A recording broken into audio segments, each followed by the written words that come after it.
اعوذ باللہ من الشیطان اللعین الرجیم بسم اللہ الرحمن الرحیم الحمد للہ وکفی وسلام علی عبادہ الذین اصطفی.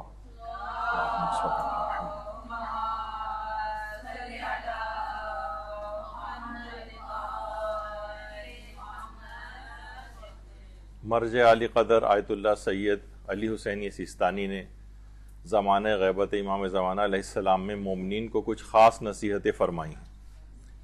تقریباً 25 نصیحتیں فرمائی ہیں، تو اس پہ آج ہم تھوڑی گفتگو کریں گے. لیکن اس سے پہلے آپ سب لوگوں کی خدمت میں ولادت باسعادت حضرت امام زمانہ علیہ السلام بہت بہت مبارک.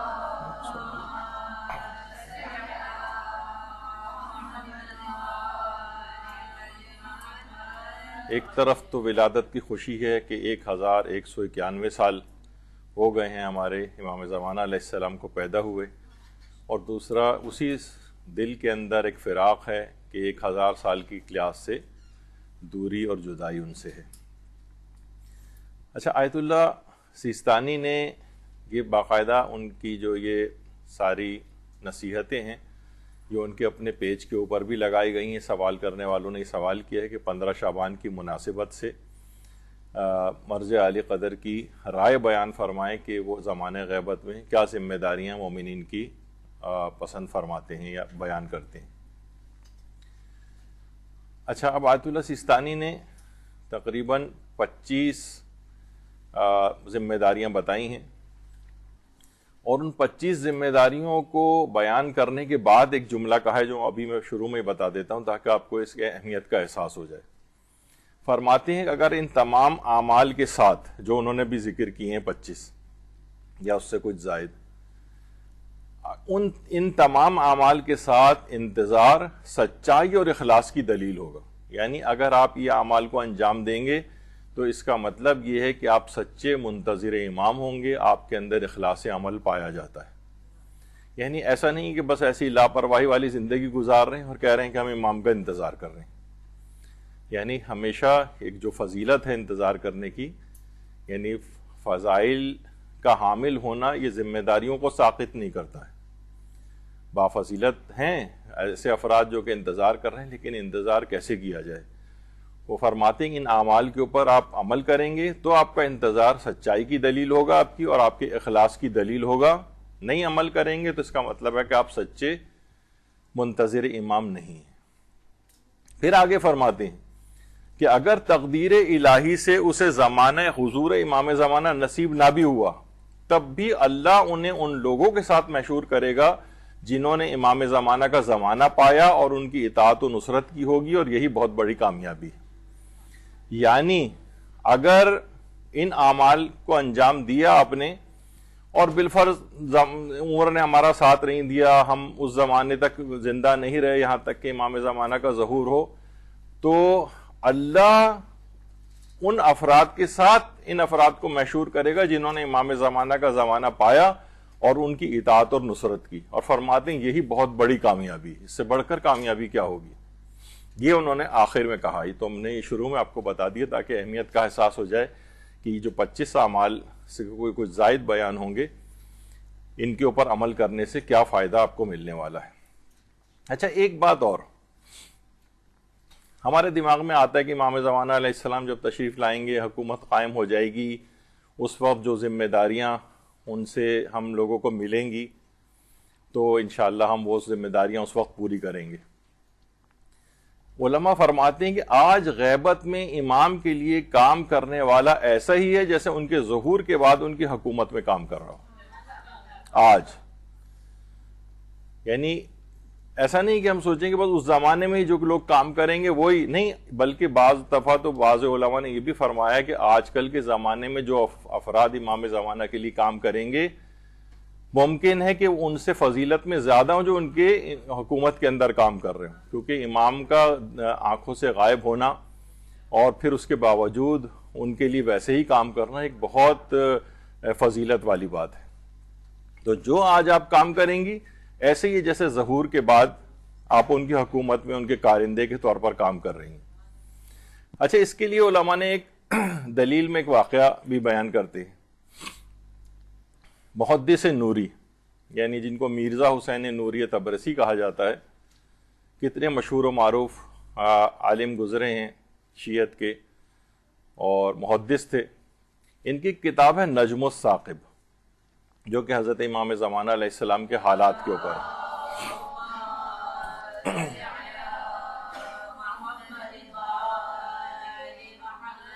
اس میں محدث نوری نے ایک واقعہ لکھا ہے آقا شیخ محی الدین اردبیلی کے حوالے سے. یہ فرماتے ہیں کہ میرے والد بیان کرتے ہیں کہ ایک دفعہ ان کے پاس ایک شخص بیٹھا ہوا تھا، امامہ اس نے پہنا ہوا تھا، کسی وجہ سے امامہ اس کے سر سے سرک گیا. جب سرکا تو دیکھا کہ اس کے تو پیشانی کے اوپر زخموں کے نشانات ہیں. تو انہوں نے پوچھا کہ یہ زخموں کے نشانات تمہیں کہاں سے لگے؟ تو اس نے کہا کہ یہ مجھے جنگ صفین میں لگے. لوگوں نے انہوں سب نے کہا حیرانگی سے، صفین تو تقریباً 1000 سال گزر چکے ہیں، یہ کیسے ممکن ہے؟ تو اس شخص نے پھر ایک واقعہ بیان کیا، کہا کہ میں مصر کے سفر میں تھا، رستے میں میرا ایک ہم سفر ناصبی تھا، دشمن اہل بیت. وہ کہنے لگا سفر میں کہ اگر میں اس زمانے میں ہوتا جب جنگ صفین واقع ہو رہی ہوتی تو میں حاکم شام کی طرف سے لڑتا. اس شخص جو کہ محب اہل بیت تھا، اس نے کہا کہ اگر میں اس وقت ہوتا تو میں مولا علی کی طرف سے لڑتا. دونوں میں تکرار بہت ہو گئی. دونوں نے کہا کہ ٹھیک ہے پھر سمجھو کہ تم ان کے لشکری ہو، میں علی کا لشکری ہوں، تم حاکم شام کے ہو، آج فیصلہ کر لیتے ہیں. اور دونوں میں لڑائی شروع ہو گئی. دونوں زخمی ہو کر نیچے گر پڑے. وہ شخص یہ محب اہل بیت فرماتا ہے کہ میں جب بے ہوش ہو گیا اور ہوش میں آیا تو میں نے دیکھا ہے کہ ایک نورانی شکل کے گھڑ سوار وہاں پر آئے. اللہم صل علی محمد. انہوں نے میرے تمام زخموں کے اوپر جہاں جہاں ہاتھ لگاتے گئے وہ سب زخم بھرتے گئے، صرف ان کے نشانات باقی رہ گئے لیکن سارے زخم بھر گئے. اور کہا کہ ابھی تم ٹھہرو. اس کے بعد تھوڑی دیر بعد وہ گھڑ سوار دوبارہ واپس آئے تو دیکھا اسی ناصبی کا سر ان کے ہاتھ میں تھا. اور انہوں نے کہا کہ آپ کون ہیں؟ تو اس گھڑ سوار نے کہا میں حجت ابن الحسن العسکری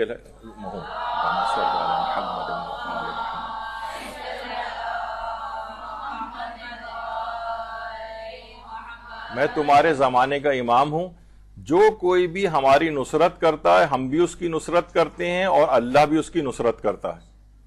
اور یہ بات یاد رکھ لو، جب بھی کوئی تم سے آئندہ یہ پوچھے کہ تمہارے زخموں کے نشانات کہاں لگے ہیں تو تم کہہ دینا کہ جنگ صفین میں لگے. یعنی اس میں چاہے ہزاروں سال کا وقفہ بھی آ جائے، کوئی اگر کام کرتا ہے ایسا تو گویا ایسا ہی ہے جیسے وہ 1000 سال پہلے، جیسے امام نے کہا کہ ایسا ہی ہے جیسے تم جنگ صفین میں موجود تھے. تو امام زمانہ کے ظہور میں اگر بہت زیادہ تاخیر بھی ہو جائے، جیسے کہ ہمارے اور ان کے درمیان 1000 سال سے زائد کا وقفہ ہو گیا ہے، لیکن اس کے باوجود بھی اگر کوئی کام کرتا ہے تو ایسے ہی جیسے امام زمانہ کے لیے ان کے عہد میں کام کر رہا ہو. جیسے کہ جنگ صفین، خود مولا نے کہا کہ جنگ صفین کہہ دینا کہ تم یہ جو زخم ہے جنگ صفین میں لگے.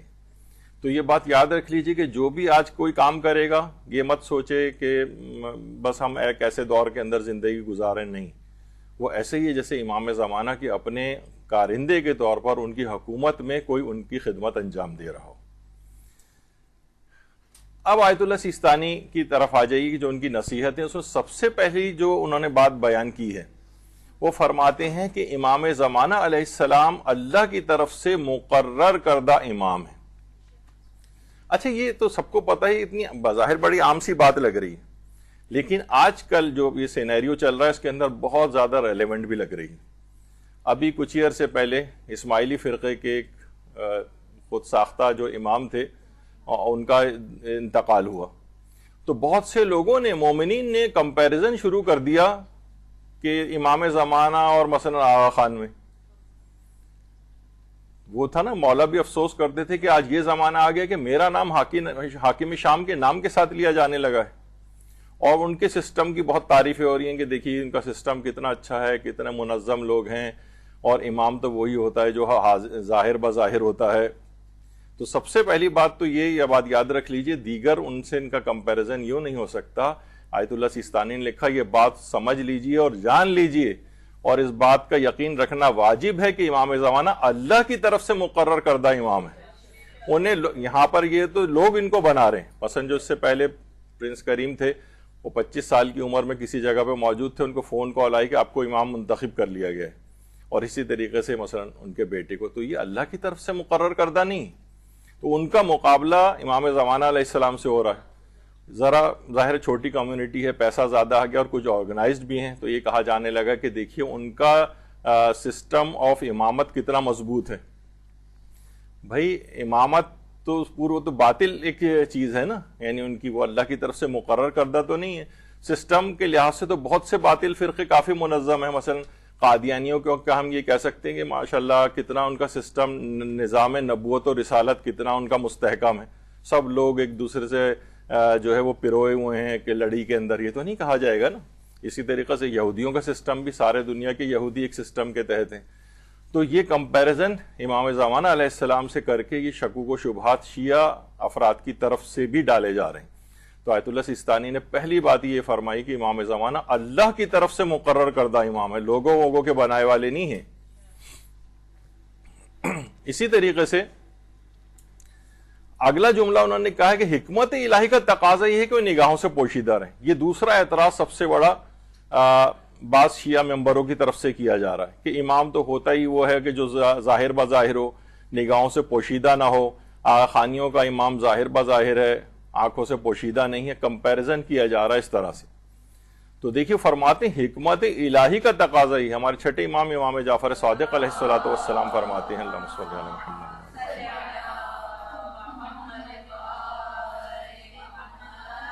لوگوں نے پوچھا کہ آخر ان کے وہ غائب کیوں ہوں گے, اس کا فلسفہ پوچھا تو امام نے کہا ایک خدائی رازوں میں سے ایک راز ہے, اور بہت ساری چیزیں ایسی ہیں. خود چھٹے امام نے فرمایا کچھ چیزیں اور حکمتیں اس کی ایسی ہیں جو اس واقعے کے بعد ظاہر ہوتی ہیں. پھر امام نے 2 مثالیں بھی دی ہیں.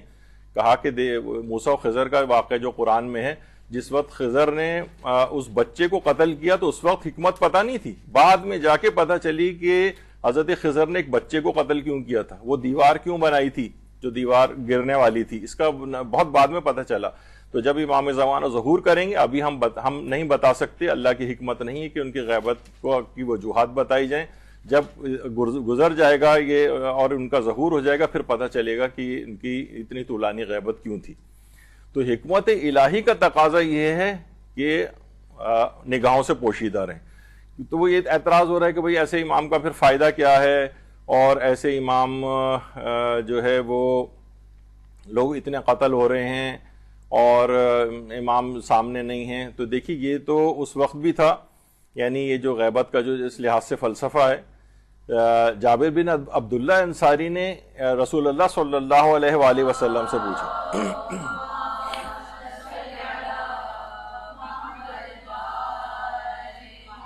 کہ اے رسول خدا کیا آپ کے فرزند کے لیے غیبت ہے؟ تو رسول اللہ نے فرمایا اے جابر یہ غیبت خدا کے امور میں سے ایک امر ہے اور خدا کے رازوں میں سے ایک راز ہے جسے اس نے اپنے بندوں سے پوشیدہ رکھا ہے. آگاہ رہو اس میں ہرگز شک نہ کرنا, کیونکہ خداوند عالم کے امر میں شک کرنا کفر ہے. تو یہ شکوک و شبہات ڈالے جا رہے ہیں کہ بھائی اگر امام ہوتے تو ہدایت کا سلسلہ جاری ہونا چاہیے تھا اور ظاہر بظاہر انہیں ہونا چاہیے تھا. تو یہ سب چیزیں کیا ہیں, ظاہر بظاہر کا بھی ایک بڑا وہ کیا جاتا ہے کہ دیکھیے امام تو ہوتا ہی وہ ہے, امام مبین کہا گیا ہے اس کا ظاہر امام. تو اس کا بھی علماء یہی جواب دیتے ہیں کہ پھر تو قرآن میں شیطان کے لیے بھی کہا گیا ان الشیطان لکم عدو مبین, کہ شیطان تمہارا کھلا ہوا دشمن ہے. تو کہاں وہ کھلا ہوا ہے, یعنی علامہ طالب جوہری صاحب قبلہ جو ہے وہ بیان کرتے تھے, آگے چل کر شاید ان کا بھی تذکر آئے گا. تو وہ یہ انہوں نے صحیح بات بیان کی کہ لوگ ہم سے آ کر یہ پوچھتے ہیں کہ آخر امام غائب رہتے ہوئے کس طرح سے لوگوں کی ہدایت کرتے ہیں. کہہ رہے ہیں میں بہت حیران ہوں کہ آج تک یہ سوال کسی نے بھی نہیں کیا کہ شیطان غائب رہتے ہوئے گمراہ کیسے کر دیتا ہے. تو بہرحال یہ ہے کہ یہ امام نے فرمایا کہ اس کا ایک رازوں میں سے ایک راز ہے, راز ابھی ڈسکلوز نہیں ہوا ہے. تو اس پہ آپ لوگوں کو گمراہ کرنے کی کوئی کوشش نہ کرے کہ بھائی ہوتے تو وہ نظر آتے اور ہدایت کا سامان جاری ہونا چاہیے تھا. یہی بات آیت اللہ محمد حسین طباطبائی نے بھی فرمائی کہ شیعوں کے مخالف یہ اعتراض کرتے ہیں جو اب شیعہ خود کرنے لگے کہ امام کا وجود دین کے احکام و حقائق بیان کرنے کے لیے ہے، لوگوں کی رہنمائی کے لیے، لیکن جب امام ہو اور ظاہر نہ ہو تو ایسے امام کا فائدہ کیا ہے؟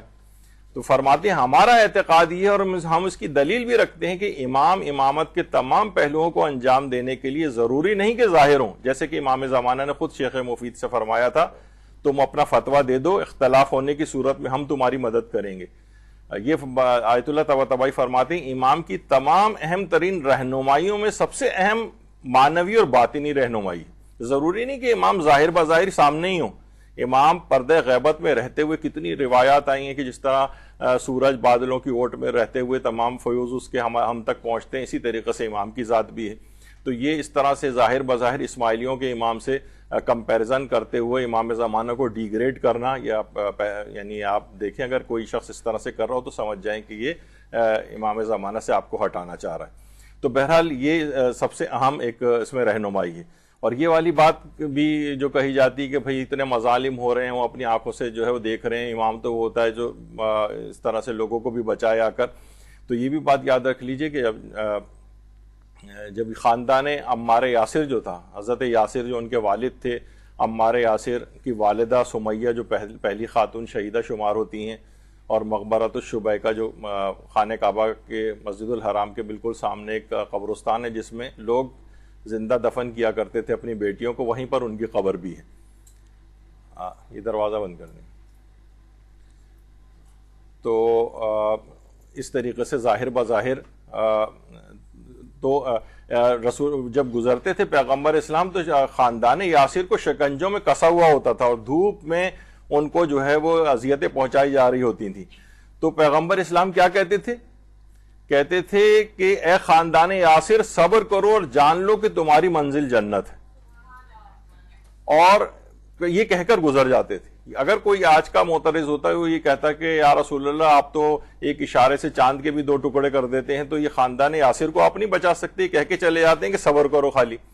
تو دیکھیے اس طرح سے تو پھر اعتراض رسول اللہ کے اوپر بھی آتا ہے۔ تو بہرحال یہ دنیا کا نظام اس طرح سے اللہ نے بنایا ہوا ہے، تو یہ اس طرح سے کوئی آپ کو شکوک و شبہات میں ڈالے تو اس کی طرف توجہ نہ کریں۔ اور یہی وجہ ہے کہ ہمارے چھٹے امام امام جعفر صادق علیہ السلام فرماتے ہیں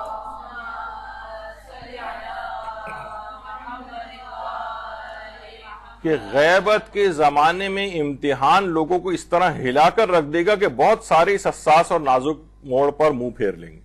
یہ بہت خطرناک دور بھی ہے غیبت کا، اس میں شکوک و شبہات پھیلائے جا رہے ہیں، اور ابھی ہم غیروں کی بات نہیں کر رہے، اپنوں کی طرف سے شکوک و شبہات ڈالے جا رہے ہیں۔ بعض اوقات بڑے بڑے امامے والے جو ہیں وہ بھی اس طرح کی جو ہے وہ بات کر رہے ہوتے ہیں کہ امام زمانہ کی پیدائش کو شک میں ڈالتے ہیں کہ ان کے متعلق کوئی اوتھینٹک روایت نہیں ہے ان کی پیدائش کی، اور تو اس پر جو ہے وہ آیت اللہ بشیر نجفی کو پوری کتاب لکھنی پڑی امام زمانہ کی ولادت کی روایات کی اسناد اور اس کی تحقیق کے اوپر۔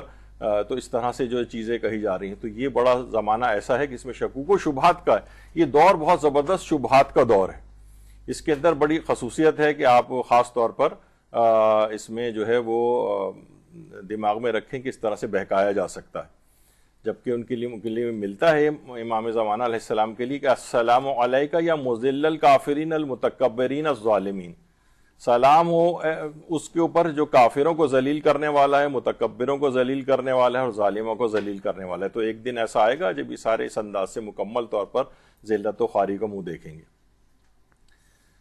پھر آغا سیستانی نے دوسری بات یہ لکھی ہے، اس میں واجب ہے کہ امام زمانہ کی خود شناخت حاصل کریں اور ان پر ایمان اور یقین رکھیں، شکوک و شبہات والا نہیں، ان کی شناخت بھی حاصل کریں۔ شناخت کیا ہے ان کی؟ مثلا ہمارے علماء خود بیان کرتے ہیں کہ حضرت ولی اثر ہمارے سرپرست ہیں، ہمیں چاہیے کہ ہم انہیں پہچانیں اور دوسروں کو بھی شناخت کروائیں۔ یہاں پر دوسروں کو بھی شک میں ڈالا جا رہا ہے، اپنوں کو بھی شک میں ڈالا جا رہا ہے، تو ضروری ہے کہ ہم خود بھی انہیں پہچانیں، امام زمانہ کی شناخت ہونی چاہیے اور دوسروں کو بھی پہچانوانا چاہیے۔ اور امام حسین علیہ السلام فرماتے ہیں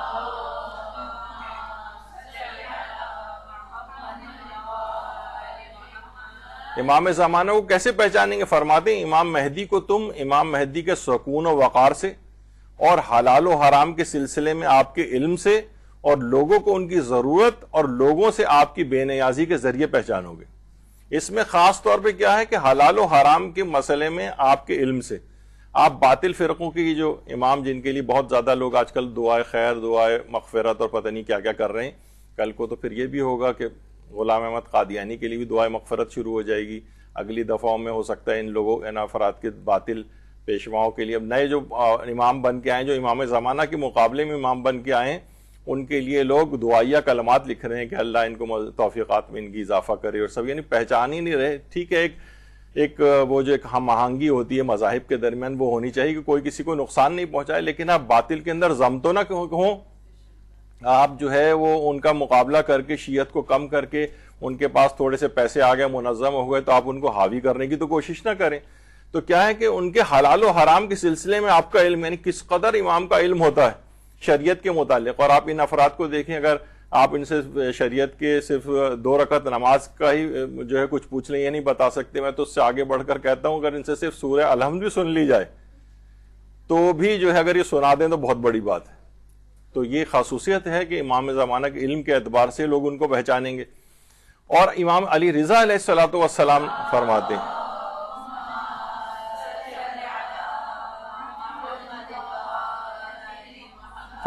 وہ جن اعمال کا حکم دیتے ہیں امام ان پر سب سے زیادہ عامل ہیں، اور جن چیزوں سے منع کرتے ہیں ان میں سب سے زیادہ باز رہنے والے ہیں۔ یہ امام کی خصوصیت ہے۔ جبکہ جو باطل فرقوں کے امام ہیں، آپ ان لوگوں کا لائف سٹائل دیکھیں، ان کی زندگیوں کو دیکھیں، ان کے گھر والوں کے اعتبار سے دیکھیں، بے حجابی، داڑھی کا موڑنا، شرابوں کا پینا، ہر طرح کے فسق و فجور، کسی دین کے احکام کے اوپر عمل نہیں کرنا، کبھی حج کرنے کوئی نہیں گیا ہے ان میں سے نہ کوئی، یعنی بہرحال اس لحاظ سے آپ سوچیں کہ یہ باطل فرقوں کے جو امام ہیں ان سے بھی یہ، جب بھی انہوں نے کہا کہ امام زمانہ کی شناخت رکھیں، اور جو ان کو ان چیزوں کو دکھا کے حاوی کرنے کی کوشش کرے، امام زمانہ کو ڈیگریڈ کرنے کی، تو ایک بڑا فتنہ نمودار ہو رہا ہے، اس وجہ سے میں اس پہ سٹریس کر رہا ہوں۔ تو پھر تو بہرحال یہ کہ جن چیزوں کو امام منع کرتے تھے خود اس پر عامل ہوتے تھے، ان چیزوں کو نہیں کرتے تھے، جس کا حکم دیتے تھے سب سے بڑھ کر اس پر عامل ہوتے تھے اور ہوتے ہیں۔ تو بہرحال یہ کہ یہ ان سے پہچانا جا سکتا ہے۔ ہمارے چھوڑی آئمہ کو تو چھوڑی، وہ جو ان کے 313 اصحاب ہوں گے، وہ اپنی صفات کے لحاظ سے جب پوچھا گیا آیت اللہ بشیر نجفی سے، تو فرماتے ہیں کہ ہم اس بات کا اندازہ نہیں لگا سکتے کہ ان کی صفات اور کیا ہوں گی، البتہ وہ تمام کے تمام متقی، پرہیزگار، باعظمت اور امام کے حقیقی فرما بردار ہوں گے۔ یعنی جو ان کے 313 ہیں وہ اتنے کامل افراد ہیں، تو چہ جائے گا یہ کہ جو باطل فرقوں کے امام ہیں ان کا تو مقابلہ ان 313 سے بھی نہیں کیا جا سکتا، بلکہ ایک عام مومن سے بھی نہیں کیا جا سکتا جو دین کے اوپر عامل ہو۔ تو یہی وجہ ہے کہ آیت اللہ ناصر مکارم شیرازی سے بھی جب پوچھا گیا کہ امام زمانہ سے ملاقات کی شرط کیا ہے، تو انہوں نے فرمایا امام زمانہ سے ملاقات کی لیاقت کی اصلی شرط اعلی درجے کا تقوی ہے۔ البتہ کبھی کبھی اسلام و مسلمین کی مصلحت کی خاطر آپ اپنے نورانی چہرے کی زیارت غیر لائق افراد کو بھی کرا دیتے ہیں، کبھی کبھی ایسا ہوتا ہے۔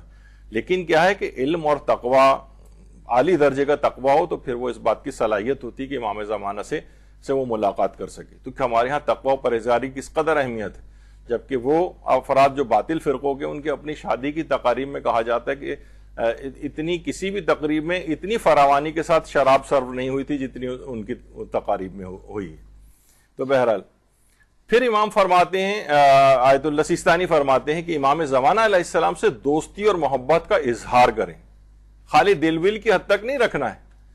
دوستی اور محبت کا اظہار کا دیکھیے ایک تو طریقہ وہی ہوتا ہے جو ہمیشہ سے ذکر ہوتا ہے اس قسم کے پروگراموں میں، کہ دیکھیے انسان جب بھی کسی سے بہت زیادہ محبت کرتا ہے، مثلا اپنے آبا و اجداد سے، ان کے نام اپنے بیٹوں کے اولاد کے نام پر ان کے نام رکھتا ہے، جیسے کہ آیت اللہ سیستانی ہیں، مثلا اپنے باپ سے بڑی شدید محبت کرتے تھے تو اپنے بیٹے کا نام سید باقر سیستانی نام رکھا۔ اصل میں جو اپنے بیٹے کا نام انہوں نے باقر سیستانی رکھا، یہ اپنے والد آغا سید محمد باقر سیستانی، آیت اللہ سیستانی کے والد کا نام ہے، تو ان کی محبت میں اپنے بیٹے کا نام بھی وہی رکھا۔ تو امام سے جتنی محبت کرے گا تو اپنے اولادوں کا نام ان کے نام کے اوپر جو ہے وہ رکھے، اور پھر ظاہر تربیت بھی ان کی ایسی کرے۔ یہ آغا باقر سیستانی خود مجتہد ہیں اور اتنے سادہ طبیعت ہیں، سوچیں کہ لحاظ سے دیکھا جائے تو کوئی بھی ذرا پوزیشن میں ہوتا ہے تو وہ وی آئی پی لاؤنج میں بیٹھتا ہے، ادھر ادھر بالکل عام پیسنجرز کے ساتھ ایئرپورٹ پہ ادھر سے ادھر کہیں جانا ہوتا ہے، اپنا بیگ لے کے کونے میں اندر ایک عام آدمی کی طرح سے جا کر بیٹھتے ہیں۔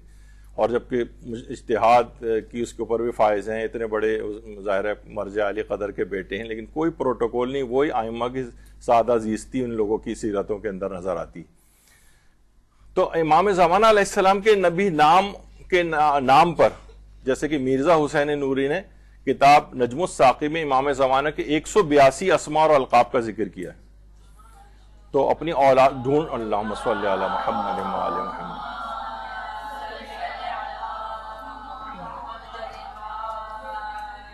اور آقا محمد کاظم بہنیہ نام نامہ حضرت مہدی میں انہوں نے 310 اسماء اور القاب کا تذکرہ کیا ہے، اور تقریباً ایسی 350 350 اگر آپ گوگل کے اوپر بھی اگر آپ سرچ کریں تو ویکیپیڈیا کے اوپر بھی تقریباً 300 350 نام اور القاب امام زمانہ کے ملیں گے۔ تو اپنی اولادوں کے نام اس کے اوپر جو ہے وہ رکھنے چاہیے، اپنے اداروں کے نام رکھنے چاہیے، جیسے الحمدللہ ہمارے مدرسے کا نام مدرسۃ القائم اسی وجہ سے ان کی محبت میں رکھا گیا ہے۔ تو اسی طریقے سے مثلا بہت سارے سے مدرسے مثلا نام رکھے جاتے ہیں، مدرسہ امام زمانہ، مسجد بقیت اللہ، امام بارگاہ بقیت اللہ، مسجد صاحب الزماں فلاں، یہ سب کیا ہے؟ محبت کی نشانیاں ہیں۔ تو فقط اسی حد تک نہیں بلکہ اور ائمہ کے ناموں کو، جو امام ہیں ان کے نام کو سرچ کریں کہ اور کون کون سے ان کے نام اور القاب ہیں، اس پر بھی اپنے اولادوں کا نام رکھیں، اداروں کے نام رکھیں، تاکہ محبت کا ایک طریقہ کار ہے جو کہ اس طرح سے آگے بڑھے معاملہ۔ پھر وہ فرماتے ہیں کہ امام زمانہ علیہ السلام کو بہت زیادہ یاد بھی کریں۔ یہ ساری ان 25 چیزوں کے اندر چیز شامل ہے کہ امام زمانہ کو بہت زیادہ یاد کرنا ہے، کیونکہ امام زمانہ خود آپ کو بہت یاد کرتے ہیں۔ وہ خود فرماتے ہیں کہ میں تمہارے امور زندگی سے غافل نہیں ہوں، نہ تمہاری یاد کو بھلانے والا ہوں۔ ہمارے لیے کہہ رہے ہیں، جب امام زمانہ ہمیں نہیں بھلا رہے ہیں تو پھر ہم کیسے ان کو فراموش کیے میں؟ لیکن لگتا ایسا ہی ہے کہ ہم ائمہ کی اور خاص طور پہ امام زمانہ علیہ السلام کی یاد عام طور پہ مومنین کی نظر نہیں آ رہی ہے۔ گفتگو میں کہیں آپ دیکھیں عورتوں مردوں کی جو محفل ہوتی ہے اس میں کہیں شاذ و نادر امام زمانہ کا کبھی میں نے تو دیکھا نہیں کہ کوئی تذکرہ آتا ہو، ان کی کوئی بات بیان ہوتی ہو۔ مردوں میں شاید پھر بھی کچھ ڈرائنگ روم ڈسکشنز میں کبھی ایک آدھ بار ہو جاتا ہو۔ عورتوں کی تو محفلیں پوری امام زمانہ کے ذکر سے خالی ہو گئیں۔ تو کوشش کرنی چاہیے کہ امام زمانہ کو بار بار یاد کیا جائے، ان کے ذکر کو لایا جائے، ان کی تاکہ یاد سے ان کی دماغ سے محو نہ ہو۔ آیت اللہ کشمیری، آیت اللہ سید عبد الکریم کشمیری فرماتے تھے کہ ہر روز 1 گھنٹے کے لیے حضرت کی یاد میں گوشہ نشینی اختیار کریں۔ وہ تو یہ کہتے تھے 1 گھنٹہ نکالیے اور ان کی طرف متوجہ کا زیارت آل یاسین پڑھیں، یا صاحب الزماں اغیثنی، یا صاحب الزماں ادرکنی والمستعان بک یا ابن الحسن، یہ اس کا زیادہ سے زیادہ ورد کریں، تاکہ کیا فرماتے تھے کہ اس سے امام زمانہ کی ہم نشینی حاصل ہوتی۔ یعنی زیادہ سے زیادہ ان کو یاد کرنا ہے، بار بار ان کا تذکرہ کرنا ہے، بار بار ان سے مدد مانگنی ہے، تو یہ کہا جائے گا کہ آپ بہت زیادہ امام کو یاد کر رہے ہیں۔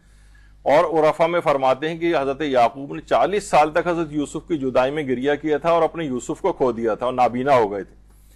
تو کہتے ہیں کہ ہمیں بھی تو ایسے ہی، ہمارا بھی تو یوسف کھو گیا ہے، ہمارا یوسف بھی تو ہماری آنکھوں سے دور ہو گیا، لیکن کوئی تڑپ نہیں پائی جاتی۔ علماء اس کی ایک مثال بھی دیتے ہیں، کہتے ہیں کہ اگر کسی ماں کا کوئی بچہ گم ہو جائے، وہ کس طرح سے دیوانہ وار تلاش کرتی ہے، اس کی راتوں کی نیند اڑ جاتی ہے۔ ظاہر ہے یہ تو نہیں کہہ رہے کہ گلی محلے کے اندر جا کر امام زمانہ کو تلاش کریں، لیکن ایک وہ تڑپ پائی جانی چاہیے کہ ہمارے امام، ہمارے زمانے کا امام موجود ہے، زندہ ہے، لیکن ہماری آنکھوں سے غائب ہے۔ لیکن کوئی تڑپ اس لحاظ سے جو ہے وہ امام کی نظر نہیں آتی۔ فرماتے تھے کم سے کم ہمارے دل میں امام زمانہ کے علاوہ کوئی آرزو نہیں ہونی چاہیے۔ سب سے بڑی آرزو یہی ہونی چاہیے کہ ہمیں ان کی ملاقات، ان کا دیدار، ان کا ظہور، یہ سب نصیب ہو جائے۔ مومنین کی اولین پرائیورٹی ہونی چاہیے۔ جبکہ وہ فرماتے ہیں کہ اگر دعاؤں کی لسٹ نکالیں تو سب سے آخری والی جو لسٹ میں سب سے آخری نام ہوتا ہے وہ امام زمانہ سے متعلق ہوتا ہے۔ اس سے پہلے ہم اپنے لیے بس وہ دولت اور اولاد اور بیماری سے شفا اور رزق اور ان کے شادی وغیرہ ان کی دعائیں ہوتی ہیں۔ یعنی پرائیورٹیز میں سب سے آخری پرائیورٹی جو ہے امام زمانہ علیہ السلام ہے، معاذ اللہ۔ پھر آیت اللہ عبد الکریم کشمیری کی خود اہلیہ فرماتی ہیں کہ شب بدھ کو مسجد سیلا جاتے تھے، وہ مسجد کوفہ جاتے تھے، سارے اعمال انجام دیتے تھے، اور اس بارے میں جو چیز سب سے اہم ہے وہ یہ تھے کہ حضرت کو زیادہ سے زیادہ امام زمانہ علیہ السلام کو پکارتے تھے، اور یہ جملہ بہت زیادہ بولتے تھے، یا ابا صالح المہدی، اور ان کے شاگرد بھی یہ کہتے تھے کہ یا حجت ابن الحسن ادرکنی، بار بار بار بار ان کی زبان پر ہی جملہ ہوتا تھا۔ یعنی اس حد تک کہ پتہ تو چلے کہ آپ ان کو یاد کر رہے ہیں. آیت اللہ سیستانی کہتے ہیں کہ ان کو بہت زیادہ یاد کرنا ہے. بہت زیادہ کس طرح سے یاد کریں؟ یہ سب طریقے علماء نے بتائے ہیں کہ یہ تمام الفاظ سے یاد کریں، بار بار ان کا تذکرہ کریں. پھر یہ کہا جائے گا ہے نا کہ جس سے انسان محبت کرتا ہے اس کا ذکر بار بار زبان پر اس کی آ جاتا ہے. تو اگر دل، کیونکہ ہمیں ایسا لگتا ہے کہ بعض اوقات کہ امام زمانہ کو گویا ارریلیونٹ سے ہو گئے ہیں ہماری زندگی میں. ہمیں ہماری زندگیاں ٹھیک گزر رہی ہیں، کھا کما رہے ہیں، آسودہ حال ہیں، بظاہر لگتا ہے کہ امام زمانہ کے بغیر بھی ہمارا اچھا گزارا ہو رہا ہے معاذ اللہ. تو ایسا نہیں ہونا چاہیے. ہر وقت ان کی یاد اس انداز سے دل و دماغ کے اندر باقی رہنی چاہیے. رجب علی خیاط جو عرفا میں سے گزرے ہیں، وہ ہر وقت امام زمانہ کی طرف متوجہ رہتے تھے، ہر وقت یاد کرتے تھے. کہتے ہیں کبھی بھی صلوات کو بغیر وعجل فرجہم کے نہیں پڑھتے تھے. اللہم صلی علی محمد وعلی محمد.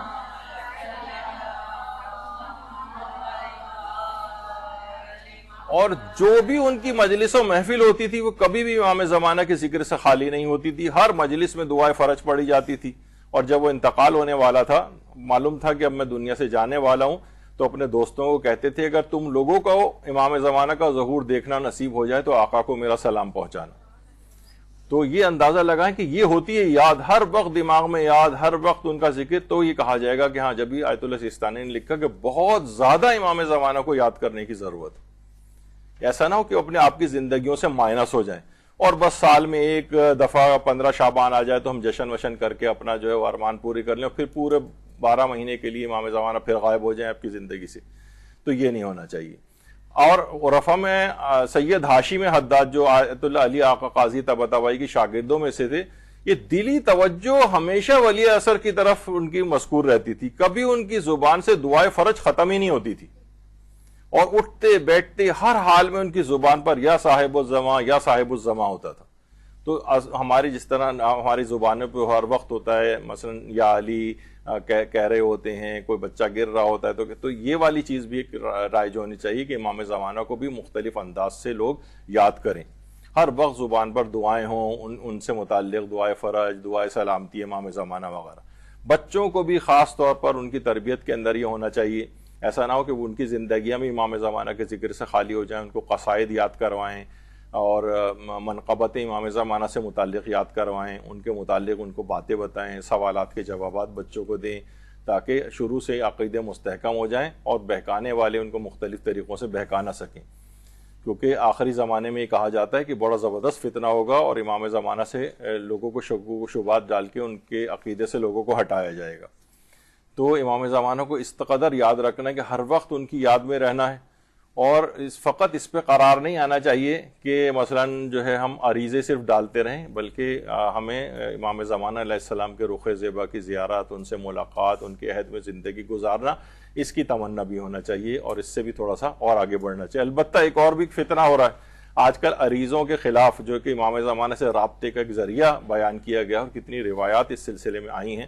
عریضہ عام دنوں میں بھی ڈالا جا سکتا ہے، 15 شعبان کی الگ سے نہیں ہے کہ بس صرف اسی رات کو اس میں لکھا جائے، بلکہ عام زندگی میں بھی عریضے کی کا جو ہے وہ اہمیت ہے. اور اس سلسلے میں علماء نے اس کا شرعی ہونا بھی، آیت اللہ ناصر مکارم شیرازی نے بھی، آیت اللہ صافی گل پائگانی وغیرہ نے اس انداز سے بیان کیا. تو اس کے خلاف بھی ایک تحریک اٹھی ہے سوشل میڈیا کے اوپر کہ اس کی کوئی اوتھینٹسٹی نہیں ہے اور بیکار چیز ہے اور یہ ہے اور وہ ہے، پتہ نہیں کیا کیا چیزیں. تو بہرحال یہ کہ عریضہ بھی ان کو عام زندگی اور عام حالات کے اندر بھی لکھا جا سکتا ہے. خاص طور پر ایک زیارت ہے کہ جو کہ نماز فجر کے بعد پڑھی جاتی ہے. آیت اللہ بہجت تو پوری زندگی ایک دن بھی ایسا نہیں تھا غالباً کہ جس میں انہوں نے کبھی زیارت کو امام زمانہ کی ترک کیا ہو. اللہم بلغ مولایا صاحب الزماں سے شروع ہوتی ہے الی یوم القیامہ تک. یہ والی جو زیارت ہے آیت اللہ بہجت اتنی اس کے کاربند تھے کہ اور چیزیں اور اذکار اپنی جگہ، اس زیارت کی ساری زندگی پابندی کی ہے. علامہ مجلسی کہتے ہیں میں نے پرانی کتابوں کے اندر یہ چیز دیکھی ہے کہ جب انسان یہ زیارت پڑھ رہا ہو تو اپنا ایک ہاتھ دوسرے ہاتھ پہ رکھ لے، جس طریقے سے بیعت کی جاتی ہے. تو یہ ایک لحاظ سے روزانہ ایک بیعت کا قائم مقام بھی ہے امام زمانہ کے لحاظ سے. تو یہ والی زیارت جو ہے وہ خاص طور پہ پڑھی جائے، یہ ان کی روزانہ یاد کے سلسلے میں بڑی معاون ہوگی. اور پھر آغا سیستانی فرماتے ہیں کہ خلوت میں امام زمانہ کے لیے خصوصی دعا بھی کرنی. خلوت میں امام زمانہ علیہ السلام کے لیے خصوصی دعائیں. ابھی آپ نے سنا تھا ان کا عبد الکریم کشمیری کا، 1 گھنٹہ نہیں تو چلیں 10 منٹ 5 منٹ 2 منٹ کچھ تو امام زمانہ کے لیے جو ہے وہ نکالنا چاہیے، اور ان کے لیے خصوصی دعائیں کرنی چاہیے۔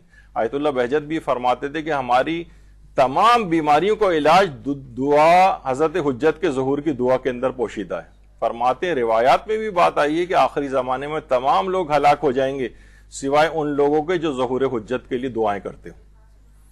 تو اس کی بڑی اہمیت ہے۔ خلوت کے اندر بھی امام زمانہ علیہ السلام کے لیے بہت دعائیں کرنی ہیں، اور ایک چیز تو اپنی زندگیوں کا میں ڈال لیں کہ کوئی نماز آپ کی ایسی نہیں ہو جس کے قنوت میں کم سے کم اللہم عجل لولیک الفرج یا اللہم کن لولیک الحجت والی دعا نہ ہو۔ ہر قنوت کے اندر اس کو لازمی پڑھیں، وہ یا روزانہ امام زمانہ کو یاد کرنا، روزانہ ان کے لیے دعائے خیر کرنا، یہ سب اس میں آ جائے گا، کیونکہ خود امام زمانہ علیہ السلام فرماتے ہیں کہ میرے ظہور کے لیے زیادہ دعائیں کیا کرو، کیونکہ اسی میں تمہارے لیے فرج اور کشائش اور آسانی ہے تمہارے لیے۔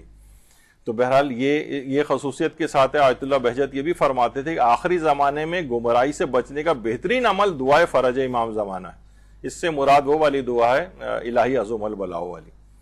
تو لیکن فرماتے ہیں کہ ایسی دعائے فرج جس کا ہمارے اعمال کے اوپر اثر بھی مرتب ہو، یعنی بس ایسی نہیں ہو رٹی رٹائے طریقے سے بس پڑھا اور چلے گئے، تھوڑا اس کے اثرات ہماری زندگیوں پر آنے چاہیے۔ جب روزانہ امام کو یاد کر رہے ہیں، کیسے ممکن ہے کہ اس کی زندگی خراب گزرے؟ اور ایک اور ہے جو کہ قنوت کے اندر امام علی رضا علیہ الصلوۃ والسلام، اللہم صلی علی محمد و علی محمد،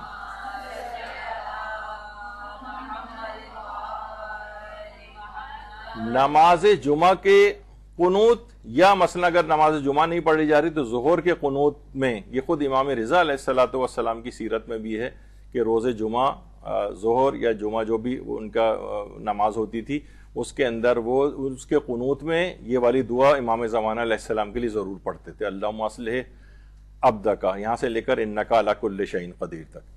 تو بہرحال یہ ان کی روزانہ یاد کے سلسلے میں، اور آپ نے وہ اس سے پہلے زیارت آیت اللہ بہجت جو پڑھتے تھے، یہ امام کی جو جمعے کے روز خصوصیت کے ساتھ ہے، جمعہ ویسے بھی امام زمانہ علیہ السلام سے منسوب دن ہے، تو اس دن کی اس دعا کو کسی کو یاد نہ ہو تو ہاتھ میں پرچے میں لے کر بھی دیکھ کر بھی اس دعا قنوت کے اندر اس دعا کو پڑھ سکتا ہے جو ہمارے 8ویں امام پڑھا کرتے تھے۔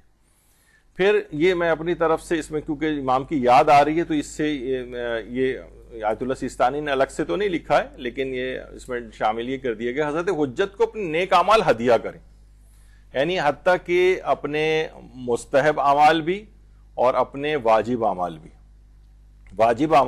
حتیٰ کہ آپ کی نمازیں، آپ کے روزے، واجب حج خمس ادا کر رہے ہیں تو وہ یعنی سب کے ثواب ائمہ کو اپنے نیک اعمال کے ہدیہ کیے جا سکتے ہیں۔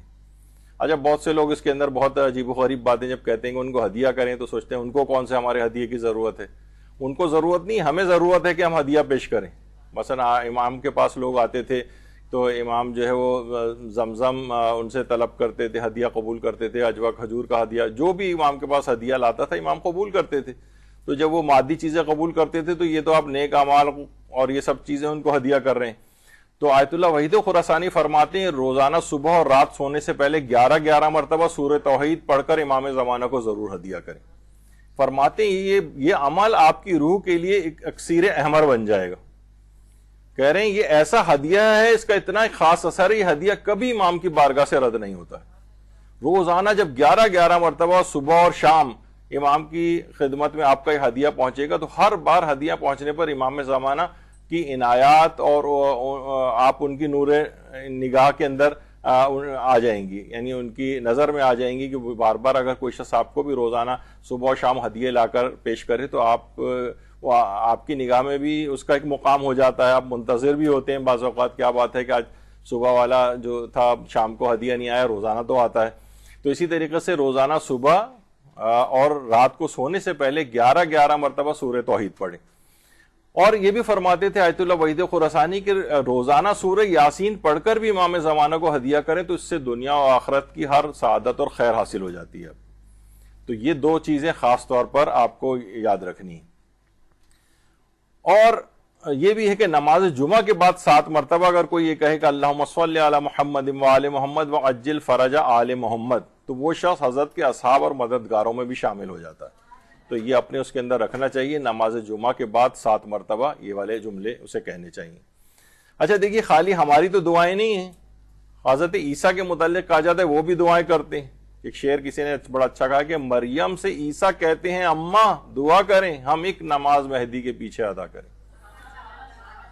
تو اس سے بھی اندازہ لگائیں کہ جو کہ یعنی فخر حضرت عیسیٰ ہو، ان کا مقابلہ کیا جا رہا ہے مثلا باطل فرقے کے امام سے، تو کتنی عجیب و غریب بات ہے کہ حضرت عیسیٰ دعا کر رہے ہیں کہ ایک نماز ان کے پیچھے جو ہے وہ ادا کر لیں. تو بہرحال یہ ایک آج کل کافی مسائل ہو گئے ہیں. پھر آغا سیستانی آگے فرماتے ہیں کہ محافل و مجالس میں امام زمانہ کے لیے خصوصی دعا کرنے میں کوتاہی نہ کریں، خاص طور پر جیسے اللہم کن لولیک الحجت والی، بلکہ آپ کوشش کریں کہ آج سے جب دونوں کلاسز آپ کی ختم ہو جائے کریں تو آخر میں سب لوگ منتشر ہونے سے پہلے، گھروں کو جانے سے پہلے ایک پابندی کر لیں کہ دعائیں امام زمانہ ایسے پڑھ کر جائیں گے. تو یہ ایک اچھی چیز کا ایک ابتدا ہو جائے گی، اور بہرحال امام زمانہ کی یاد کے سلسلے میں ایک فریضہ ادا ہوگا. اسی طریقے سے دعائے فرج، دعائے فرج جیسے ہم پہلے مسائل میں بھی بتا چکے ہیں، دعائے فرج کو بہرحال نماز کے اندر نہ پڑھیں، نمازوں کے بعد دعائے فرج کی بڑی تاکید ہے. آیت اللہ بہجت تو بہت ہی تاکید کرتے تھے، کہتے تھے گمراہی کے غیبت کے جو دور میں گمراہی سے بچنے کا بہت ہی اہم نسخہ ہے کہ دعائے فرج کی انسان پابندی کرے. تو الہی عظم البلاء والی یہ اس میں، لیکن البتہ نمازوں کے قنوت وغیرہ میں پڑھنے میں علماء نے اس کو اشکال ظاہر کیا ہے. پھر آغا سیستانی فرماتے ہیں ایسی تقاریب و محافل کا انعقاد کریں جن میں ان کے نام اور فضائل کو زندہ کیا جائے.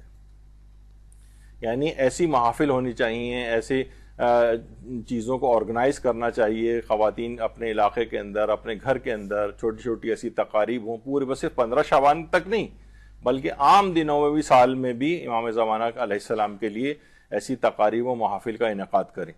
مثلا میلاد تو ہوتے ہی ہیں، اس کے علاوہ مثلا کوئی اگر ممکن ہو کوئی چھوٹا موٹا سیمینار کرنے کی، کوئی ورکشاپ کرنے کی، کوئی اعتراضات امام زمانہ کے سلسلے میں اعتراضات بھی ہیں اور لوگوں کے شبہات اور سوالات بھی ہیں. بچوں کے دماغوں میں بہت سے سوالات ان کی شخصیت کے متعلق آتے ہیں، غیبت کے متعلق آتے ہیں، ان کو حل کرنے کے لیے اس طرح کے پروگرامز ہونے چاہیے. ایران میں ہوتے ہیں لیکن یہاں پر ہمارے ہاں بھی رائج ہونے چاہیے. حرموں کے اندر بھی ہوتے ہیں اس انداز سے. چھوٹے بچوں کے لحاظ سے پروگرام ہونے چاہیے، ان کو ان کے سوالات کے جوابات دیے جائیں، ان کے دماغوں میں ان کے عقیدے کو جو ہے وہ امام زمانہ کے جو ہے وہ راسخ کیا جائے. اسی طریقے سے فرماتے ہیں آیت اللہ سیستانی کہ جو ظلم و ستم اہل بیت پر ڈھائے گئے ہیں انہیں بیان کیا جائے. یہ بھی آج کل ایک بہت بڑا فتنہ ہو گیا ہے کہ لوگ کہتے ہیں نہیں بھائی دشمنان اہل بیت کو جو ہے نا برا بھلا نہیں کہنا چاہیے، اور ائمہ نے کب جو ہے وہ برا بھلا ان کو کہا ہے. یعنی دشمنان اہل بیت کے لیے سافٹ کارنر جو ہے وہ پیدا کیا جا رہا ہے لوگوں کے اندر. ایک صاحب علم شخصیت کی تو بات میں نے اپنے کانوں سے سنی ہے، وہ یعنی چلیں ایک تو یہ ہوتا ہے نا کہ بھئی آپ اس طرح سے نہ دشمنان اہل بیت کا ذکر کریں گے، معاشرے میں فساد ہو، تو سبھی لوگ اس بات کے قائل ہیں کہ اس طرح کی چیز نہیں ہونی چاہیے. لیکن وہ فرما رہے تھے کہ نہیں، گھر میں تنہائی میں اپنے بچوں کو بھی حضرت زہرا کے اوپر ظلم کرنے والوں کے متعلق کچھ نہ بتایا جائے. یہ اس طرح سے لوگوں کے مائنڈ سیٹ تیار کیے جا رہے ہیں، ان لوگوں کی فین فالوئنگ بھی بہت ہے.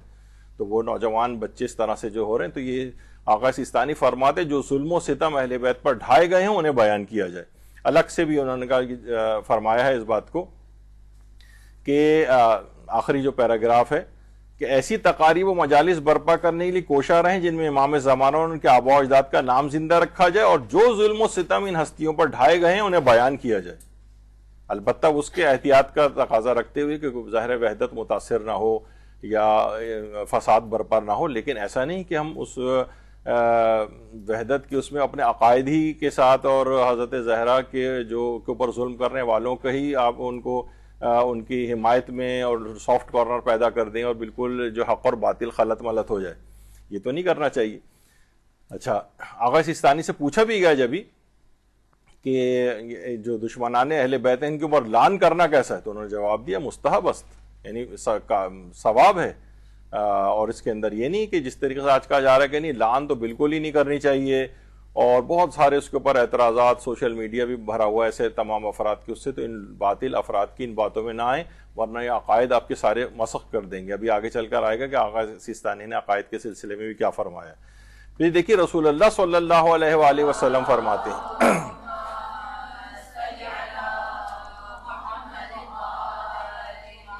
فرماتے ہیں خوش قسمت ہیں وہ لوگ جو ہمارے قائم کے زمانے میں حاضر ہوں گے، جبکہ قیام سے پہلے انہوں نے ان کی اور ان سے پہلے والے ائمہ کی اقتدا کی ہوگی اور ان کے دشمنوں سے بیزاری کا اظہار کیا ہوگا۔ یہ نہیں کہ دشمنوں کے بیزاری کا اظہار ہی نہ کریں اور ایک سافٹ کارنر پیدا کر دیں، کوئی بات نہیں، جو پرانی باتیں ہو گئیں، اب تو یہ دوسرا 1400 سال گزر گئے ہیں اس بات کو اور اب یہ باتیں irrelevant ہو گئی ہیں۔ نہیں، یہ باتیں اس طرح سے، یعنی خود رسول اللہ فرما رہے ہیں کہ انہوں نے ان کے دشمنوں سے بیزاری کا اظہار کیا ہوگا۔ تو یہ ایک بہت اہم بات ہے کہ جو آقا سیستانی نے کہا کہ ان کے اوپر جو مظالم ہیں ان کو بیان کیا جائے۔ پھر فرماتے ہیں کہ غیبت میں ہونے والے مظالم کو دیکھ کر امام زمانہ کو جو دکھ پہنچتا ہے اس کی تڑپ کو یاد رکھیں۔ امام زمانہ واقعی دنیا میں جتنے مظالم ہو رہے ہیں اس پہ تڑپ جاتے ہوں گے۔ غزہ میں جو ہے مسلمانوں کے اوپر جو ظلم ہو رہا ہے، پارا چنار میں ظلم ہو رہا ہے، دیگر علاقوں کے اندر جو مسلمانوں اور مومنین کے اوپر ظلم ہو رہا ہے، امام زمانہ تڑپ جاتے ہیں۔ یہی وجہ ہے کہ امام زمانہ کے متعلق کہ ایک عالم گزرے حاج سید مرتضی مجتہدی، وہ اس کو نقل کرتے ہیں کہ مرحوم حاجی اسماعیل شرفی ایک ایسی شخصیت تھی جنہوں نے کئی مرتبہ حضرت حجت کی زیارت کا شرف حاصل کیا تھا۔ وہ یہ خود فرماتے ہیں کہ ایک مرتبہ، یعنی پورا واقعہ میرے پاس اتنا وقت نہیں ہے، تیزی سے وقت گزر رہا ہے، اس وجہ سے مجھے اس کو میں زیادہ پورا نہیں پڑھوں گا۔ تو جب میں نے دیکھا، فرماتے ہیں کہ میں جب زیارت کے لیے وہاں پر گیا تو میں نے دعا کی کہ پروردگارہ مجھے امام زمانہ کی زیارت کا شرف عطا فرما۔ تو میں زیارت میں مشغول ہی تھا کہ ایک سید بزرگوار آئے، میری حالت دیکھ کر ان کو دیکھ کر میری حالت متغیر ہو گئی۔ میں گویا کھینچا ان کے پاس چلا گیا، قریب جا کر سلام کیا اور سوال کیا آپ کون ہیں؟ تو انہوں نے فرمایا میں دنیا کا مظلوم ترین فرد ہوں۔ امام زمانہ یعنی ہر وقت اتنے مظالم دیکھ کر کس قدر دکھی ہوتے ہیں۔ جب بھی علماء فرماتے ہیں کہ ان کی طبیعت خراب ہو جاتی ہے، امام زمانہ کبھی کبھار بیمار بھی جو ہے وہ پڑ جاتے ہیں، دکھ اور جو تکالیف ان کو ہوتی ہیں، اسی وجہ سے ابھی آگے چل کر اس میں تو آیت اللہ کشمیری یہ فرماتے ہیں کہ بعض لوگ یہ پوچھتے ہیں کہ جمعے کے دن عصر کا وقت غمگین کیوں ہوتا ہے؟ تو آپ نے فرمایا جمعے کا دن امام زمانہ کا دن ہے، جب بھی آپ ماننے والوں کے اعمال دیکھتے ہیں تو غمگین ہو جاتے ہیں، کیونکہ آپ کی ذات مرکزی ہے، اس لیے جب مرکز محزون و غمگین ہوتا ہے تو اس کے ملحقات بھی غمگین ہو جاتے ہیں۔ یعنی امام زمانہ گویا وہ عصر کا وقت جو ہمارے نامہ اعمال دیکھنے کا وقت ہے، اس وقت ہمارے اعمال کو دیکھ کر جو غمزدہ ہوتے ہیں تو وہ عصر کا وقت ہمارے میں اندر بھی غمزدگی لے کر آتا ہے، کیونکہ امام زمانہ مرکز ہیں، ہم ان کے ملحقات ہیں، تو مرکز کے غمگین ہونے سے ملحقات بھی غمگین ہوتے ہیں۔ تو بہرحال جو ہے کہ امام کی آیت اللہ سیستانی نے کہا ان کی وہ تڑپ کو یاد رکھیں جو امام زمانہ کتنے مغموم ہیں، مظلوم ہیں۔ بہت سے علماء یہ فرماتے ہیں کہ امام زمانہ روزانہ 2 مرتبہ اپنی آنکھوں سے جو ہے واقع کربلا کو دیکھتے ہیں اور کتنے غمگین اور مغموم ہوتے ہوں گے۔ اسی وجہ سے کہا جاتا ہے شب قدر جو بھی کچھ ہی عرصے بعد آ جائے گی، آیت اللہ جاویدہ فرماتے ہیں کہ شب قدر میں امام زمانہ کی سلامتی کا صدقہ دینا 80 سال تک صدقہ دینے کا ثواب دلواتا ہے۔ امام غمگین ہوتے ہیں، پریشان ہوتے ہیں، بعض اوقات طبیعت ان کی خراب ہو جاتی ہے غم سے، تو ان کے لیے صدقہ دینے کی بہت تاکید آئی ہے روایتوں میں۔ جب بھی چھٹے امام فرماتے ہیں کہ اللہ کے نزدیک اللہم صلی علی محمد،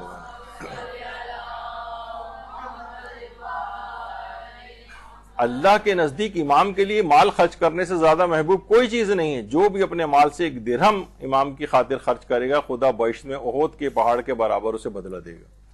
تو امام کے لیے صدقہ ضرور نکالیں، اور خاص طور پہ آئمہ کی جو شہادت کی جو تاریخیں اس میں امام زمانہ کے لیے صدقہ ضرور نکالنے کے، اس دن امام زمانہ بہت مغموم ہوتے ہیں، اور اسی لحاظ سے شب عاشور اور روز عاشور بھی صدقہ نکالنے کی بہت تاکید ہے امام زمانہ علیہ السلام کے لیے۔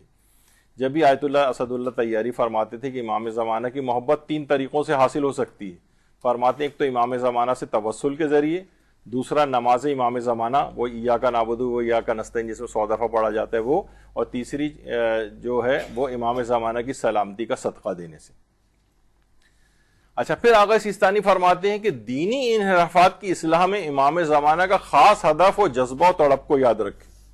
دینی انحرافات کی اصلاح، ابھی دیکھیے ہم نے کتنی چیزیں ابھی جو اس سے پہلے ذکر کی ہیں، دین میں جہاں انحراف آنے لگے، آپ دیکھیے ایک دم سے انسان چھلانگ لگا کے وہ جو انحراف پیدا کرتے ہیں نا، فوراً آخری حد پر نہیں جاتے ہیں، وہ نا آہستہ آہستہ اسٹیپ بائی اسٹیپ ایک ایک قدم آگے بڑھتے ہیں۔ پہلے صرف شک ڈالیں گے، پھر اس کے بعد مزید شک آئے گا، یعنی پھر آگے جا کر ممکن ہے کہ ایک دم سے انکار کر دیں تو لوگ تیار ہو جاتے ہیں۔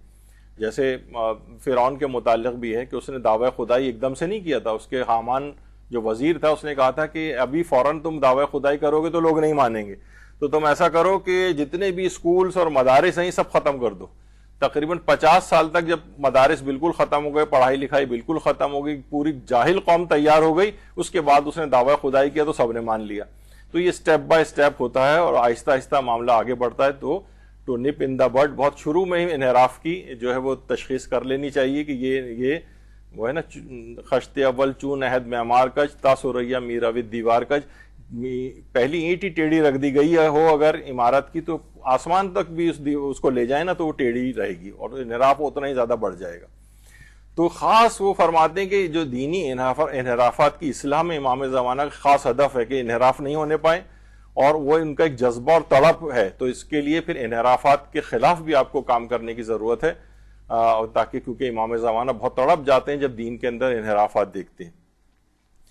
اور یہ بھی فرمایا کہ آیت اللہ سیستانی نے کہ سب مومنین حضرت حجت کی خاص توجہ کا مرکز ہے, ان پر ماں باپ سے زیادہ مہربان ہیں. امام ان کے لیے دعا کرنے پر اور ان پر لطف و مہربانی کر کے اپنے عہد و پیمان پر قائم ہیں. امام نے اپنا عہد و پیمان کیا ہوا ہے کہ ہم ہمارے لیے وہ خاص دعا کریں گے اور لطف و مہربانی کریں گے. تو وہ یہ فرماتے ہیں کہ دوسروں کو تکلیف پہنچانے سے گریز کریں. وجہ اس کی کیا ہے کہ سارے مومنین حضرت حجت کی خاص توجہ کا مرکز ہے. مثلا ہمیں پتہ چل جائے کہ فلاں شخص جو ہے وہ دنیاوی لحاظ سے کہہ رہا ہوں کہ بھئی وہ یعنی کوئی بھی ہمارا محبوب شخص ہے, اس کی توجہ کا مرکز ہے, تو ہم کبھی بھی اس شخص کی وجہ سے اس کو کوئی تکلیف نہیں پہنچاتے. امام ان پر ماں باپ سے زیادہ مہربان ہیں, یعنی ہم ان کے پیچھے لگے ہوئے ہیں, ان کو نقصان پہنچا رہے ہیں, ان کی غیبتیں کر رہے ہیں, ان کو تکلیف پہنچا رہے ہیں. یہ امام زمانہ کی تمام مومنین افراد جو ہیں وہ امام کی خاص توجہ کا مرکز ہے. ہم ان کو جو تکلیف پہنچائیں گے تو گویا ایک لحاظ سے امام زمانہ کو تکلیف پہنچے گی. اور یہی وجہ ہے کہ آیت اللہ بہجت فرماتے تھے کہ امام زمانہ کے ظہور کا انتظار ان کے ماننے والوں کو اذیت پہنچانے کے ساتھ نہیں ہو سکتا. یعنی یہ منتظر شمار ہوں گے ہی نہیں جو دیگر مومنین کو کوئی اذیت پہنچا رہے ہیں. تو گھر لڑائی جھگڑے کتنی اس طرح کی چیزیں آ رہی ہیں کہ جناب لوگ ایک دوسرے کے خلاف ہیں, ایک دوسرے کے خلاف باتیں کر رہے ہیں, قطع تعلق کیے ہوئے ہیں. یعنی وہ فرماتے ہیں کہ امام کے ظہور کا انتظار ان کے ماننے والوں کو اذیت پہنچانے کے ساتھ نہیں ہو سکتا. یہ بالکل جب اذیت پہنچانا ترک کریں گے تو پھر ظہور کا منتظر صحیح طور پر شمار ہوں گے. یہ بہت اہم بات ہے.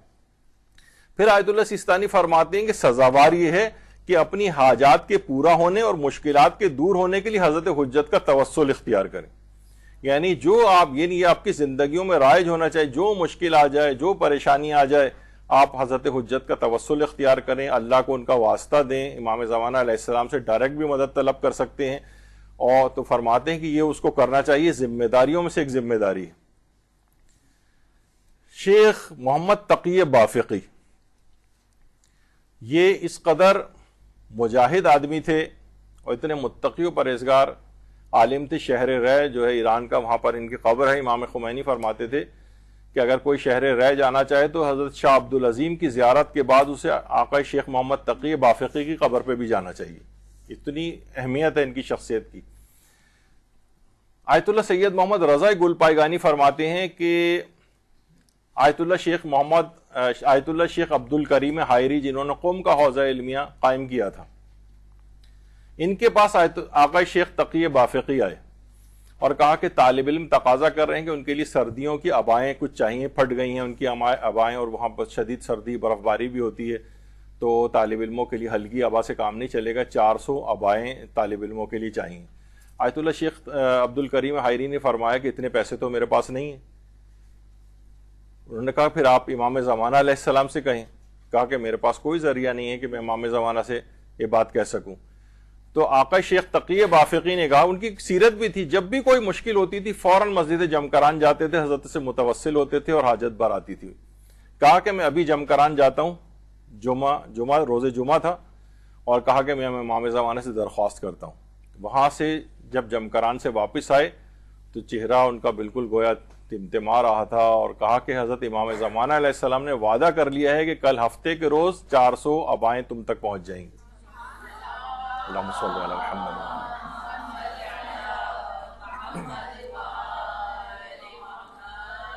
اور اگلے ہفتہ جب آیا تو ایک تاجر کہیں سے آیا اور وہ 400 عبائیں لے کر آیا, کہا کہ میں چاہتا ہوں میری طرف سے طالب علموں کو جو ہے نا ہدیہ کر دیجئے اگلے ہی دن, ہفتے کے روز.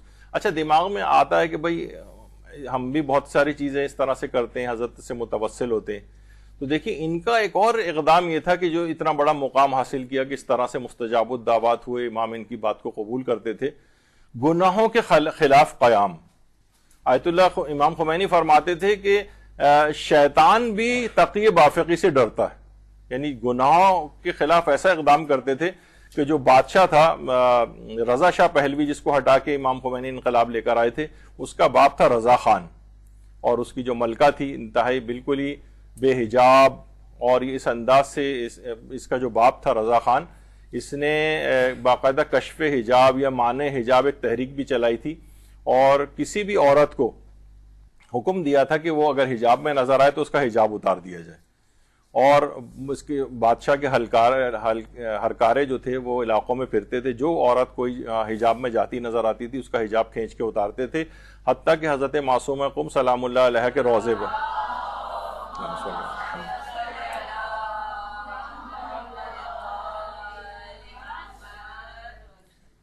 وہاں تک عورتوں کو اجازت نہیں تھی اور اتارا جاتا تھا.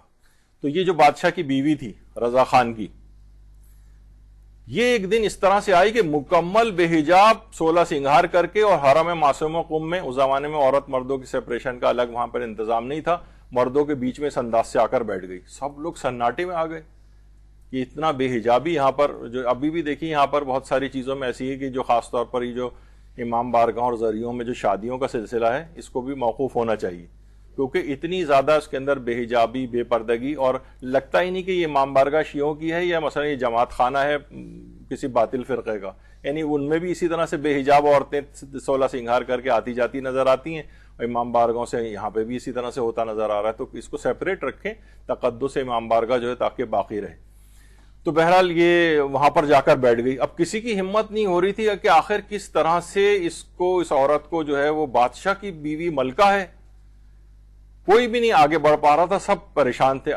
آقا شیخ محمد تقی بافقی اٹھے اور اس کے پاس جا کر کہا کہ خاتون, اگر تم اپنے آپ کو دین اہل بیت کا ماننے والا قرار دیتی ہو تو تمہیں اس ہولیے کے اندر یہاں پر نہیں آنا چاہیے, اور اگر تم مسلمان ہی نہیں ہو تو پھر تم یہاں کیا کرنے آئی ہو. اس عورت نے فوراً جو ہے نا اپنے شوہر کو, یعنی بادشاہ رضا خان کو جو ہے نا اطلاعات پہنچائی کہ مجھے اس طرح سے یہاں پر کہا گیا ہے. بادشاہ اسی وقت وہاں پر آیا حرم معصومہ قم. اچھا اس پورے جو واقعہ ہے اس کے آیت اللہ سید محمود طالقانی اس کے چشمدید گواہ ہیں جو یہ وہاں پر ہوا تھا. یہ خود فرماتے ہیں, اور آیت اللہ مرش نجفی نے بھی کہا کہ بادشاہ کے ہرکارے معصومہ قم کے اس میں جوتوں سمیت داخل ہوئے, پورا حرم ان کے جوتوں کی آوازوں سے گونج رہا تھا اس وقت. اور اس کے بعد بادشاہ نے حکم دیا, آیت اللہ شیخ تقی بافقی اندر حرم معصومہ قم میں شب اول رمضان تھی, اس وقت دعا افتتاح بیٹھ کے پڑھ رہے تھے وہاں پر. کہا کہ وہ سب طالب علموں کو دھکے دیتے ہوئے ہٹاتے ہوئے وہ سارے وہاں پر پہنچے فوجی, اور ان کو ٹانگ سے گھسیٹ کر جو ہے وہ صحن کے اندر لے کر آئے. اور بادشاہ نے ایک ہاتھ میں ایک عصا لے کر جو ڈنڈا تھا اس سے اس قدر ان کے چہرے اور سینے کے اوپر ضربے لگائیں کہ ان کو زدوکوب کیا. اس وقت حرم میں بے پردہ عورتیں اور اس انداز سے وہ جوتوں سمیت جو ہے وہ تمام بادشاہ کے فوجی وہاں پر موجود تھے. اور اس کے بعد جب شدید زخمی ہو گئے تو اس کے بعد ان کو قید کرنے کے لیے تہران لے گئے یہاں سے. تو دیکھیے یہ ہوتا ہے گناہوں کے خلاف قیام. جب ہی پھر یہ حضرت سے متوسل جب بھی ہوتے تھے, حضرت حجت کی نگاہ میں خاص ان کا ایک وہ اہمیت پیدا ہو گئی کہ حضرت حجت سے جا کر جو بھی دعا اور حاجت مانگتے تھے فوراً قبول ہو جاتی تھی. جیسے 400 انہوں نے عبائیں مانگی تو فوراً حضرت حجت کی طرف سے قبولیت آ گئی. تو کچھ نہ کچھ کر کے بھی دکھانا ہے. یہاں پر حضرت حجت کیا تمام ائمہ کا, ہمارے جو مرحومین کے لیے ہم دعا کرتے ہیں, خیر وہ دعا کرنی بھی چاہیے کہ جوار معصومین. تو بھائی جوار معصومین کوئی کام بھی تو ساتھ میں ہونا چاہیے. یعنی اتنے بڑے مقام کی جو توقع کر رہے ہیں اور پاس کچھ بھی نہیں ہے. تو بہرحال یہ اس انداز سے نہیں ہوتا. تو ان افراد کے دیکھیں آج بھی ہم اتنے سال 100 سال تقریباً سے زیادہ وہ ممکن ہو گئے ہوں, اور اس وقت ہم شیخ تقی بافقی کا جو یہاں پر بیٹھ کے ذکر کر رہے ہیں کہ گناہوں کے خلاف قیام. پھر حضرت حجت سے متوسل ہوتے تھے تو اس کا فائدہ ہوا. اور یہی وجہ ہے کہ امام زمانہ علیہ السلام فرماتے ہیں، بحر الانوار میں بھی درود بھیجیے محمد علیہ محمد،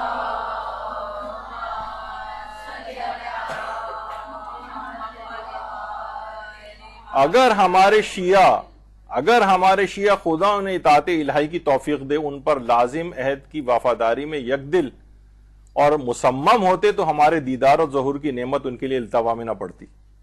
یعنی ہمیں چاہیے کہ امام زمانہ ایک لحاظ سے یہ بھی بات کہی جاتی، یہ صحیح ہے کہ یعنی امام زمانہ یعنی ان کا ظہور اچانک سے ہو جائے گا، بغیر کسی شرط و شروط کے بھی ہو جائے گا، لیکن کچھ نشانیاں بھی علماء نے بیان کی ہیں۔ تو اس میں یہ بھی ایک چیز آتی ہے کہ ظہور نزدیک تر ہو جائے گا اگر لوگ زیادہ دین کے اوپر عامل ہو جائیں گے، کیونکہ عالمی حکومت کے قیام کے لیے امام کو بہت زیادہ ایسے افراد کی ضرورت ہوگی جو کہ نیک اور صالح ہوں، تو ان کی تعداد میں زیادہ اضافہ ہونا چاہیے۔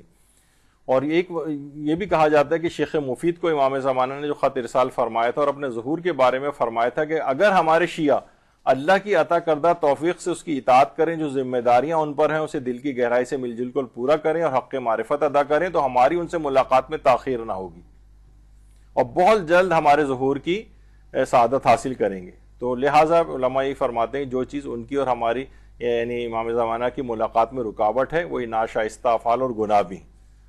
تو بہرحال یہ ایک چیز ضرور ہے کہ اس انسان کو چاہیے کہ کوشش کرے کہ اپنے نیک اور صالح افراد کی تعداد میں اضافہ کرے۔ تو یہی بات آیت اللہ کشمیری بھی فرماتے تھے کہ ہمارے گناہ اور نافرمانیاں ان تک پہنچنے میں رکاوٹ ہے۔ اگرچہ کوئی یہ ضروری نہیں ہے کہ ہم مثلاً گناہ نہیں کریں گے تو یا گناہ زیادہ کریں گے تو کم زیادہ کرنے سے ان کے ظہور کا تعلق، تو یہ بہت سی جگہوں کے اوپر آیا ہے، لیکن البتہ علماء کہتے ہیں کسی شرط کے طور پر نہیں ہے، کوئی بھی شرط پوری نہ ہو تب بھی امام زمانہ کا ظہور ہو جاتا ہے، ظہور ہو جائے گا انشاءاللہ۔ اور یہاں تک روایت میں حضرت امام موسیٰ کاظم علیہ السلام فرماتے ہیں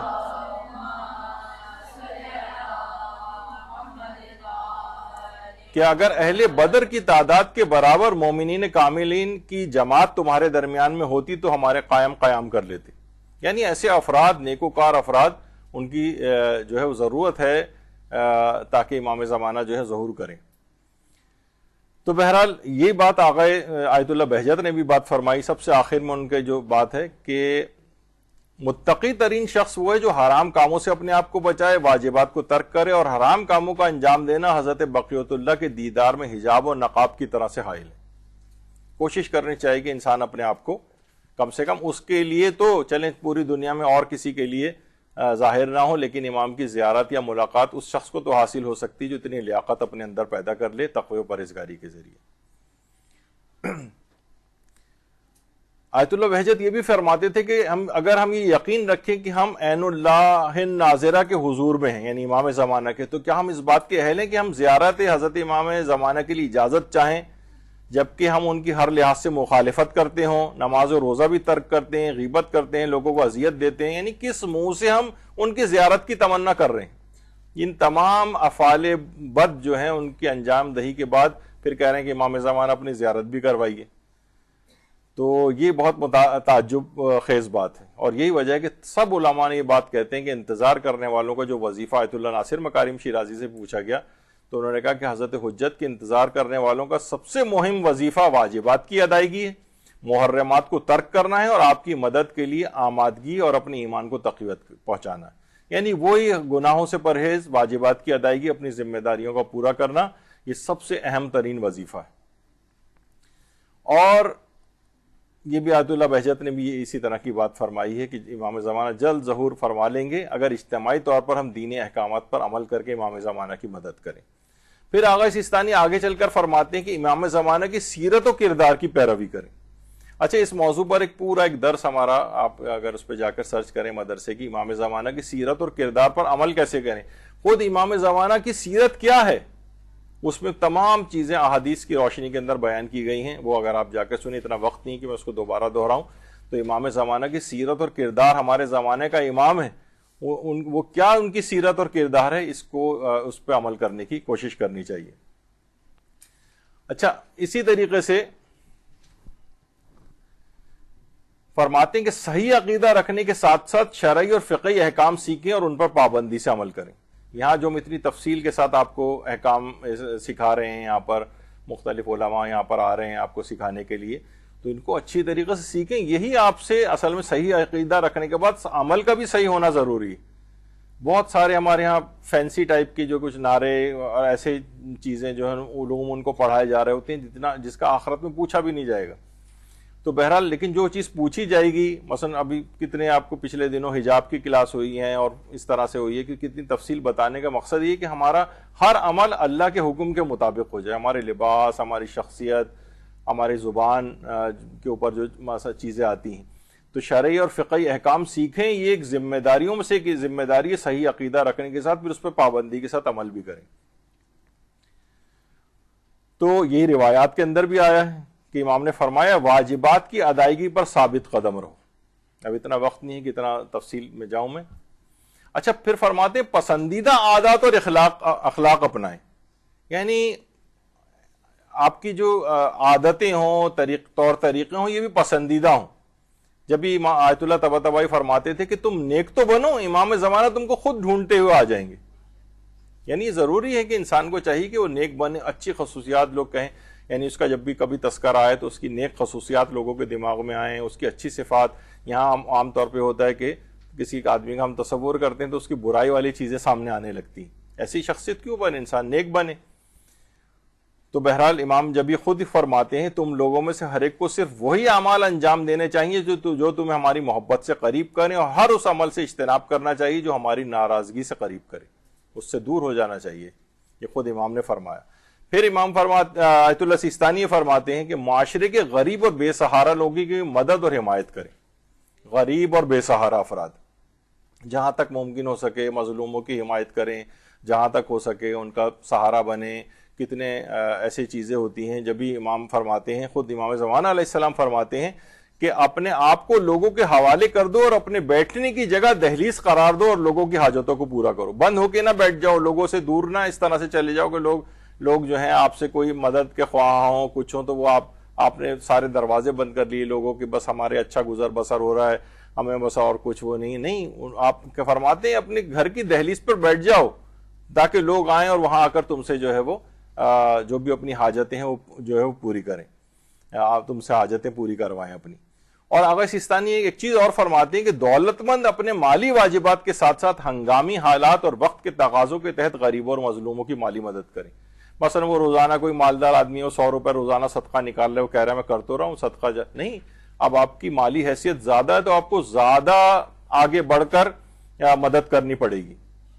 آگے بڑھ کر ہنگامی حالات ہوتے ہیں، بعض اوقات آپ نے دیکھا کہ ابھی جو کہ سیلاب آ جاتے ہیں، زلزلے آ جاتے ہیں اور زیادہ لوگوں کو مقدار میں جو ہے وہ ضرورت ہوتی ہے، یا یہ مظالم ہوتے ہیں پارا چنار وغیرہ کے اندر کتنا. تو اس میں آگے بڑھ کر جو زیادہ جن کے پاس مال و دولت ہے وہ اپنے پیسے کو زیادہ اس میں آگے بڑھ کر مظلوموں کی اور غریبوں کی مدد کریں. ان کی یہ نہیں چھوٹی موٹی اس کے اوپر اکتفا نہ کر کے بیٹھ جائیں. جبھی امام محمد باقر علیہ السلام فرماتے ہیں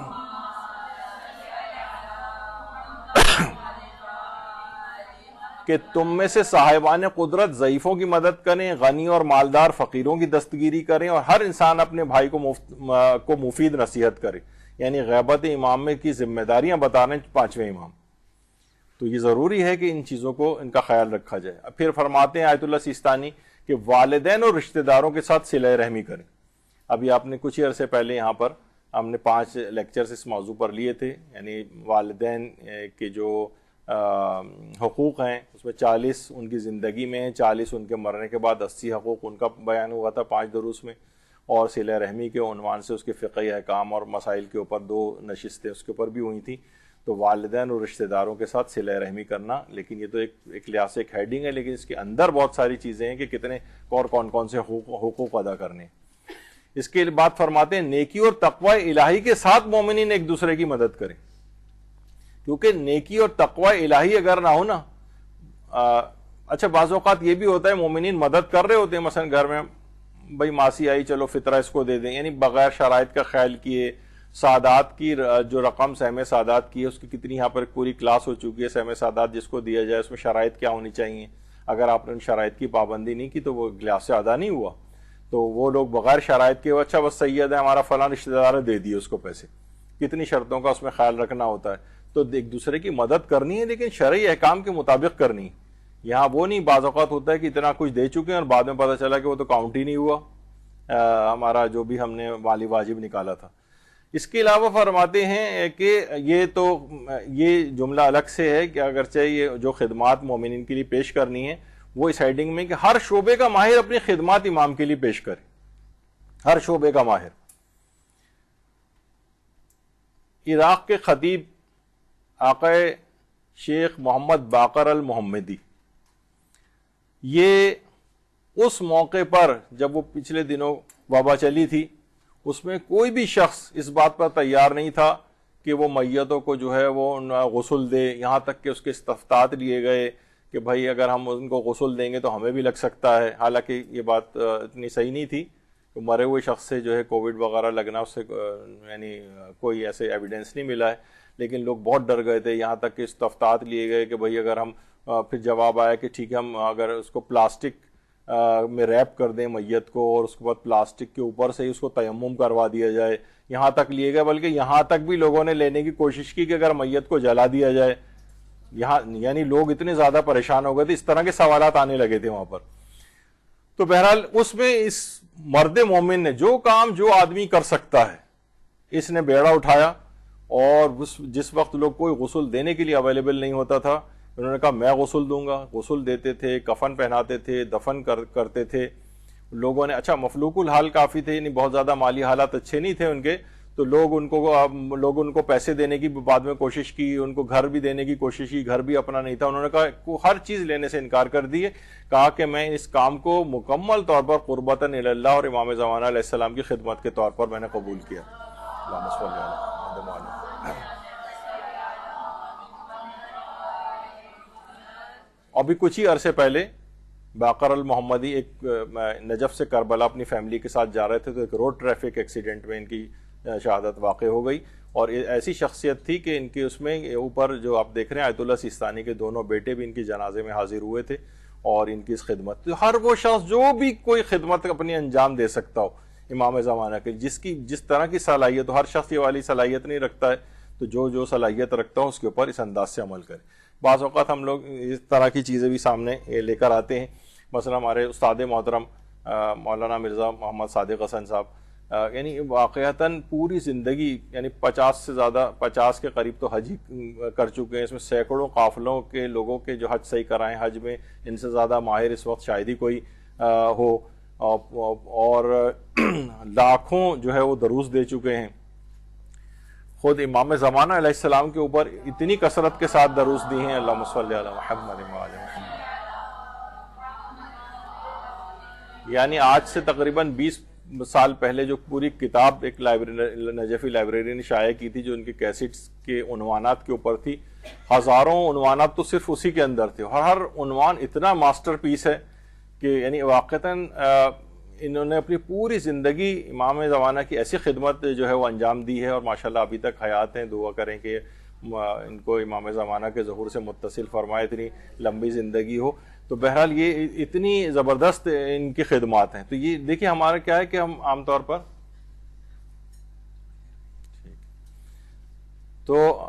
پر یہ ہوتا ہے کہ ہم لوگ جو ہے نا مردہ پرست قوم بن کے رہ گئے.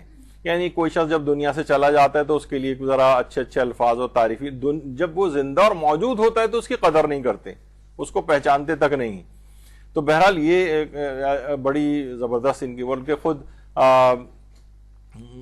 مجھے خود یاد پڑتا ہے جب یہاں مولانا محترم یہاں تشریف لاتے تھے کہ امام بارگاہ میں خواتین کا ہوتا تھا, آج سے تقریباً 25-30 سال پرانی میں بات بتا رہا ہوں. تو مولانا اوپر درس دے رہے ہوتے تھے, خود ہی آتے تھے, رکشہ سے اترتے تھے, اوپر پڑھانے جاتے تھے. میں اکثر نیچے ہی کھڑا ہو کے انتظار کرتا تھا ان کا, تاکہ مولانا کم سے کم جب اتر کے پھر پیدل چلتے ہوئے مین روڈ تک آتے تھے, وہاں سے رکشہ میں بیٹھنے کے لیے, تو اس دوران کچھ سوالات ان سے پوچھ لیتا تھا. تو یعنی بالکل بے نفسی, یہ نہیں کہ کوئی گاڑیوں میں لینے آئے تو چھوڑنے جائے, یہ کچھ بھی نہیں, بلکہ بعض اوقات خود کہتے ہیں کہ میں گدھا گاڑیوں اور خچروں اور اس کے اوپر بھی بیٹھ کر گیا ہوں. اور ایک صاحب تو مجھے ملے تھے, وہ کہتے تھے میں سائیکل پہ مولانا کو لینے جاتا تھا, چھوڑنے جاتا تھا. تو اس قدر ایک عظمت اور ایک بے نفسی اور ایک امام زمانہ کی خدمت کے عنوان سے, تو یہ جو شخص جو کام کر سکتا ہے وہ کام ضرور کرے. مولانا علامہ صفدر حسین نجفی انہوں نے بھی اپنا ایک ٹارگیٹ اس لحاظ سے بنایا تھا کہ وہ ان کی اپنی تو دلی خواہش تھی کہ ہر 50 کلومیٹر پہ ایک مدرسہ ہونا چاہیے، اور انہوں نے اس لحاظ سے بہت 40-50 کے قریب تو مدرسے مختلف شہروں، علاقوں، حتیٰ کہ ملکوں تک کے اندر قائم کیے، کتنی کتابیں لکھیں، اتنے ترجمے انہوں نے کیے کہ کوئی حد اور انتہا نہیں ہے، اور کتنی تنظیموں کی بنانے میں اور ان کے اندر فعال رکنیت، اور انتہائی سادہ ترین زندگی گزارنا، پوری زندگی اس شخص نے امام زمانہ کی خدمت کے لیے وقف کر دی۔ تو بعض اوقات دیکھیں ان لوگوں کی شخصیات کا ہم جو تذکرہ کر رہے ہیں تو کیوں تذکرہ کر رہے ہیں؟ جس وجہ سے کہ اتنے ایک پرومیننٹ ان لوگوں نے کام انجام دیے ہیں۔ آقا آیت اللہ شیخ علی القورانی، انہوں نے وہابیت کے خلاف جتنے بھی شبہات تھے، بلکہ ٹی وی کے اوپر مناظرے کرنے شروع کیے، اور شیعت کے اوپر جتنے بھی الزامات اور جوابات وہ جواب دینے شروع کیے۔ امام زمانہ علیہ السلام کے لیے الگ سے جو بہت خدمات جو ہیں وہ انجام دیں۔ الممحدون للمہدی کے نام سے جو کتاب لکھی، اس کے علاوہ 8 جلدوں میں احادیث الامام المعجم، احادیث الامام المہدی کے نام سے 8 والیوم کے اندر امام زمانہ کے سلسلے میں جو روایات ہیں وہ، اور ان کی بہت شبہات کے جوابات، بلکہ اثر ظہور کے نام سے ان کی کتاب کا نام، ایک کتاب کا اردو ترجمہ بھی ہو چکا ہے۔ اگر وہ آپ لے کے پڑھیں، آپ کو پتہ نہیں کتنے امام زمانہ کے سلسلے میں تمام شبہات بھی انشاءاللہ آپ کے دور ہو جائیں گے، اتنی زبردست کتاب ہے وہ۔ تو بہرحال یہ انہوں نے اس لحاظ سے خدمت انجام دی۔ اس کے علاوہ آپ آیت اللہ باقر الصدر کی جو بہن آمنہ بنت الہدیٰ تھی، تو سب سے پہلے تو یہ بات بتا دی جائے کہ بہرحال آمنہ بنت الہدیٰ 1980 میں صدام نے ان دونوں بہن بھائیوں کو شہید کیا تھا، اور صرف 43 سال کی عمر تھی، 43 ایئرس آمنہ بنت الہدیٰ کی۔ یعنی اتنے مظالم کیے تھے کہ باقاعدہ دہکتی ہوئی ایک لوہے کی راڈ جو ہے صدام خود لے کر آیا تھا، اور وہ ان کو جلانے کے لیے آگے بڑھا تھا۔ تو اسی وقت آیت اللہ باقر الصدر نے کہا کہ تم اس قدر نیچ ہو گئے ہو کہ یعنی عورتوں کے اوپر ہاتھ اٹھا رہے ہو، مجھ سے آ کر مقابلہ کرو۔ تو غصے میں اس نے اسی وقت گن نکال کر ان دونوں افراد کو فائر کر کے شہید کر دیا تھا۔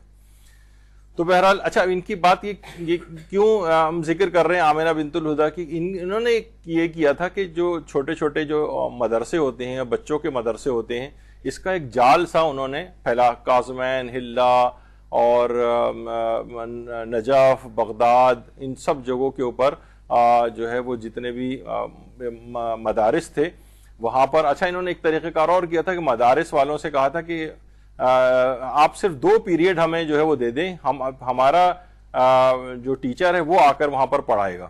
یعنی الگ سے عمارتیں بنانے کی کوئی ضرورت نہیں تھی، پہلے سے جو مدرسے کام کر رہے تھے، اور خاص طور پر گھر کے اندر جو مدارس تھے، ضروری نہیں کہ ہر دفعہ انسان یہ ہوتا ہے کہ ہم کوئی عمارت خریدیں اور بنائیں اور کتنے تو بہت لگے گا تو ہم کیسے کریں گے، نہیں، گھروں کے مدارس کا سسٹم انہوں نے ڈیولپ کیا تھا بنت الہدیٰ نے، آمنہ بنت الہدیٰ۔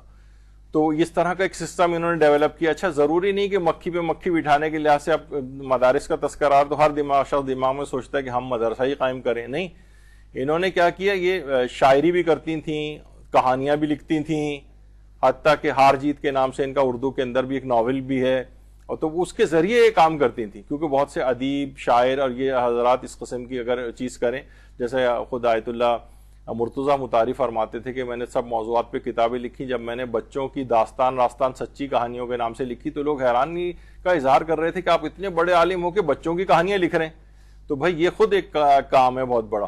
تو جو آدمی اپنے ذوق کے مطابق جو کچھ کر سکتا ہو وہ کرے، حتیٰ کہ انہوں نے ٹیچرز ٹریننگ کا بڑا زبردست انتظام کیا تھا، اور کہا تھا کہ جو بھی اداروں کے اندر بچے پڑھ رہے ہیں، ہمارا ٹیچر وہاں جائے گا، صرف ہمیں 2 پیریڈ 2 کلاسز دے دی جائیں، وہ وہاں جا کر صرف وہ پڑھائے گا۔ تو مستحکم ٹیچرز ان کی ٹریننگ کر کے ان مدارس کے اندر انہوں نے پرووائڈ کی تھی۔ اور اس کے بعد اچھا پھر یہ بھی نہیں ہوتا تھا، ہفتے میں آدھے ہفتے یہ کاظمین میں ہوتی تھیں، آدھے ہفتے نجف میں ہوتی تھیں، اس طرح سے مختلف شہروں کا بھی وزٹ ان کا اس انداز سے رہتا تھا۔ تو انہوں نے دیکھیے کہ یہ والا کام کیا بہت بڑا۔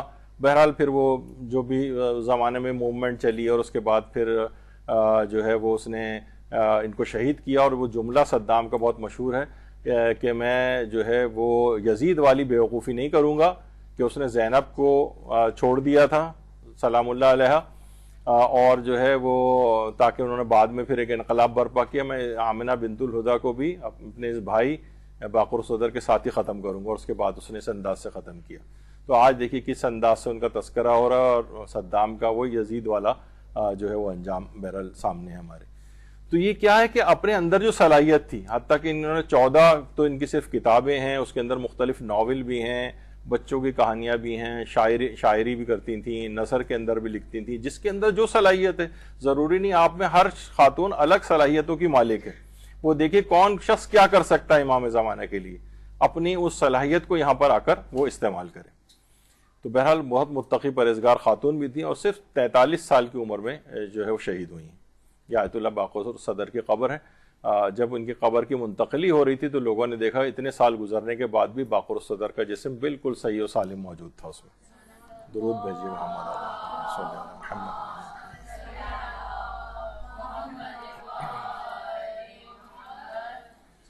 تو اب کم سے کم یہ کر سکتی ہیں، اگر کوئی باہر نہیں جا سکتے تو کی بورڈ وارئر ہی بن جائیے. کہا جاتا ہے نا کہ ایک چیز ہے کہ گھر میں بیٹھ کے بھی آپ بہت سے کام آپ کر سکتی ہیں تبلیغاتی، آپ اپنے پیجز بنائیں. بلکہ میری تو اپنی خواہش تھی ایسی کہ امام زمانہ علیہ السلام کے لیے الگ پیجز بننے چاہیے، جس میں صرف ان کی باتیں، ان کا تذکرہ، یعنی پورا اس عنوان سے کہ کسی شخص کو اگر امام زمانہ کے متعلق انفارمیشن ہو تو وہ وہاں جائے. تو آپ یہ بھی کر سکتی ہیں، ابتداً آپ مختلف اداروں اور جو پوسٹ ہوتی ہیں ان کی اپنے اس پیجز کے اوپر شیئر کریں. اور کوئی بھی اس کے اندر آپ کوشش کریں کہ کوئی ایسی چیز نہ ہو، ہر سوشل میڈیا کی جتنے بھی چیزیں ہیں، ٹویٹر کے اوپر اپنا جو ہے پیج بنائیں، انسٹاگرام پہ بنائیں، ٹیلی گرام پہ بنائیں، واٹس ایپ پہ بنائیں، فیس بک پہ بنائیں، جتنے بھی اور اس طرح کی جو چیزیں ہیں، یوٹیوب ہے، ویمیو چینل ہے، اور جتنے اس طرح کے ہیں، کہ اپنے اگر یہ کر کے آپ اس کے اوپر ڈالنا شروع کریں تو آپ کا کچھ ہی دن میں یہ چیزیں ڈیولپ ہونے لگتی ہیں، پیج کے اوپر لوگ آنے لگتے ہیں. ایک کام آپ گھر پہ بیٹھ کر ہی شروع کر سکتی ہیں. یعنی امام زمانہ علیہ السلام کی کوئی تو خدمت جو ہے وہ کر کے اس دنیا سے جائیں کہ ہم نے ان کے پیغام کو آگے بڑھایا، ان کی باتیں آگے بڑھائیں، ان کی شخصیت کو متعارف کرایا، ان کی باتیں لوگوں تک پہنچائیں. کیونکہ بہت سے لوگ دیکھیے اس طرح کے بھی ہوتے ہیں، جیسے جمکران ہے، وہاں پر 10,000 لوگ فقط وہاں پر لوگوں کو جب وہ مخصوصیاں آتی ہیں، اور خاص طور پر یہ 15 شعبان، تو 10,000 لوگ اپنے آپ کو رجسٹر کرتے ہیں ایز اے والنٹیئر. وہاں پر 10,000 افراد لوگوں کی خدمت کے لیے وہاں پر آتے ہیں. یہاں پہ مختلف پروگرام ہوتے ہیں، یقین جانی کہ والنٹیئرز ڈھونڈنے پڑتے ہیں کہ کمی واقع ہونے لگتی ہے کہ کہاں سے والنٹیئر لے کر آئیں. خیر مجالس وغیرہ کے لیے پہلے اشرے میں تو مل جاتے ہیں، لیکن بعد میں لوگ نہیں ہوتے. جو آدمی جو خدمت انجام دے سکتا ہو، کم سے کم وہی خدمت جو ہے وہ انجام دے. اصل مسئلہ یہ ہے جو آیت اللہ کوہستانی فرماتے تھے کہ غیبت امام زمانہ میں سب سے بڑی بلا اور مصیبت جو ہے مومنین کا اپنی ذمہ داریوں سے لا علمی، اپنی ذمہ داریاں پتہ ہی نہیں کہ کیا ہیں. یہ وجہ ہے کہ عبد القائم شوستری کہتے تھے کہ ایک شیعہ امام زمانہ کے لیے کچھ فرائض رکھتا ہے، اور آیت اللہ سید محمد تقی کی کتاب مکیال المکارم میں جس میں 80 فرائض بیان ہوئے. ہم نے اس کا معرفت امام زمانہ کے نام سے ایک کتابچہ یہاں پر شائع کیا ہے سوال و جواب کی صورت میں، اور اس میں ان جو فرائض کی تلخیص کر کے 25-30 کے قریب جو ہے امام زمانہ کے سلسلے میں جو ذمہ داری ہیں اس کے اندر لکھی ہیں، وہ یہاں پر مدرسے سے ملتا بھی ہے. تو بہرحال مکیال المکارم میں 80 فرائض کو انہوں نے نقل کیا جو امام زمانہ کے لحاظ سے جو ذمہ داری بنتی ہے. تو بہت بڑی بلا اور مصیبت یہ ہے کہ لوگ اپنے فریضے کو جانتے ہی نہیں کہ آخر غیبت کے اندر کرنا کیا ہے. اور پھر آیت اللہ سیستانی نے آگے فرمایا ہے کہ آپس میں کینہ اور بغض اور گروہ بندی اور تفرقہ بازی سے اجتناب کریں. اب یقین کیجئے ماہ مبارک رمضان تو ہمارا چلے اس کی حد تک لوگ ساتھ رہتے ہیں، لیکن جب محرم کا آغاز ہوتا ہے، محرم کے آغاز سے اتنی فتنہ پردازی شیعوں کے اندر شروع ہو جاتی ہے، تو اس قدر ایک دوسرے کے خلاف باتیں، آپ پوسٹ اگر کوئی آپ اٹھا کے دیکھ لیں، ہم دیکھتے ہیں معاشرے کے اندر سوشل میڈیا کے اوپر ایک دوسرے کے خلاف، یہ عالم اس عالم کے خلاف، یہ وہ اس کے خلاف، یہ اس کے فین فالوئنگ والے دوسرے کی جو فین فالوورس ہیں ان کے خلاف جو ہے وہ باتیں کر رہے ہوتے ہیں. ایک انتشار، تفرقہ بازی، گروہ بندی، کینہ اور بغض کا ایسا اظہار ہو رہا ہوتا ہے کہ انسان حیران رہ جائے.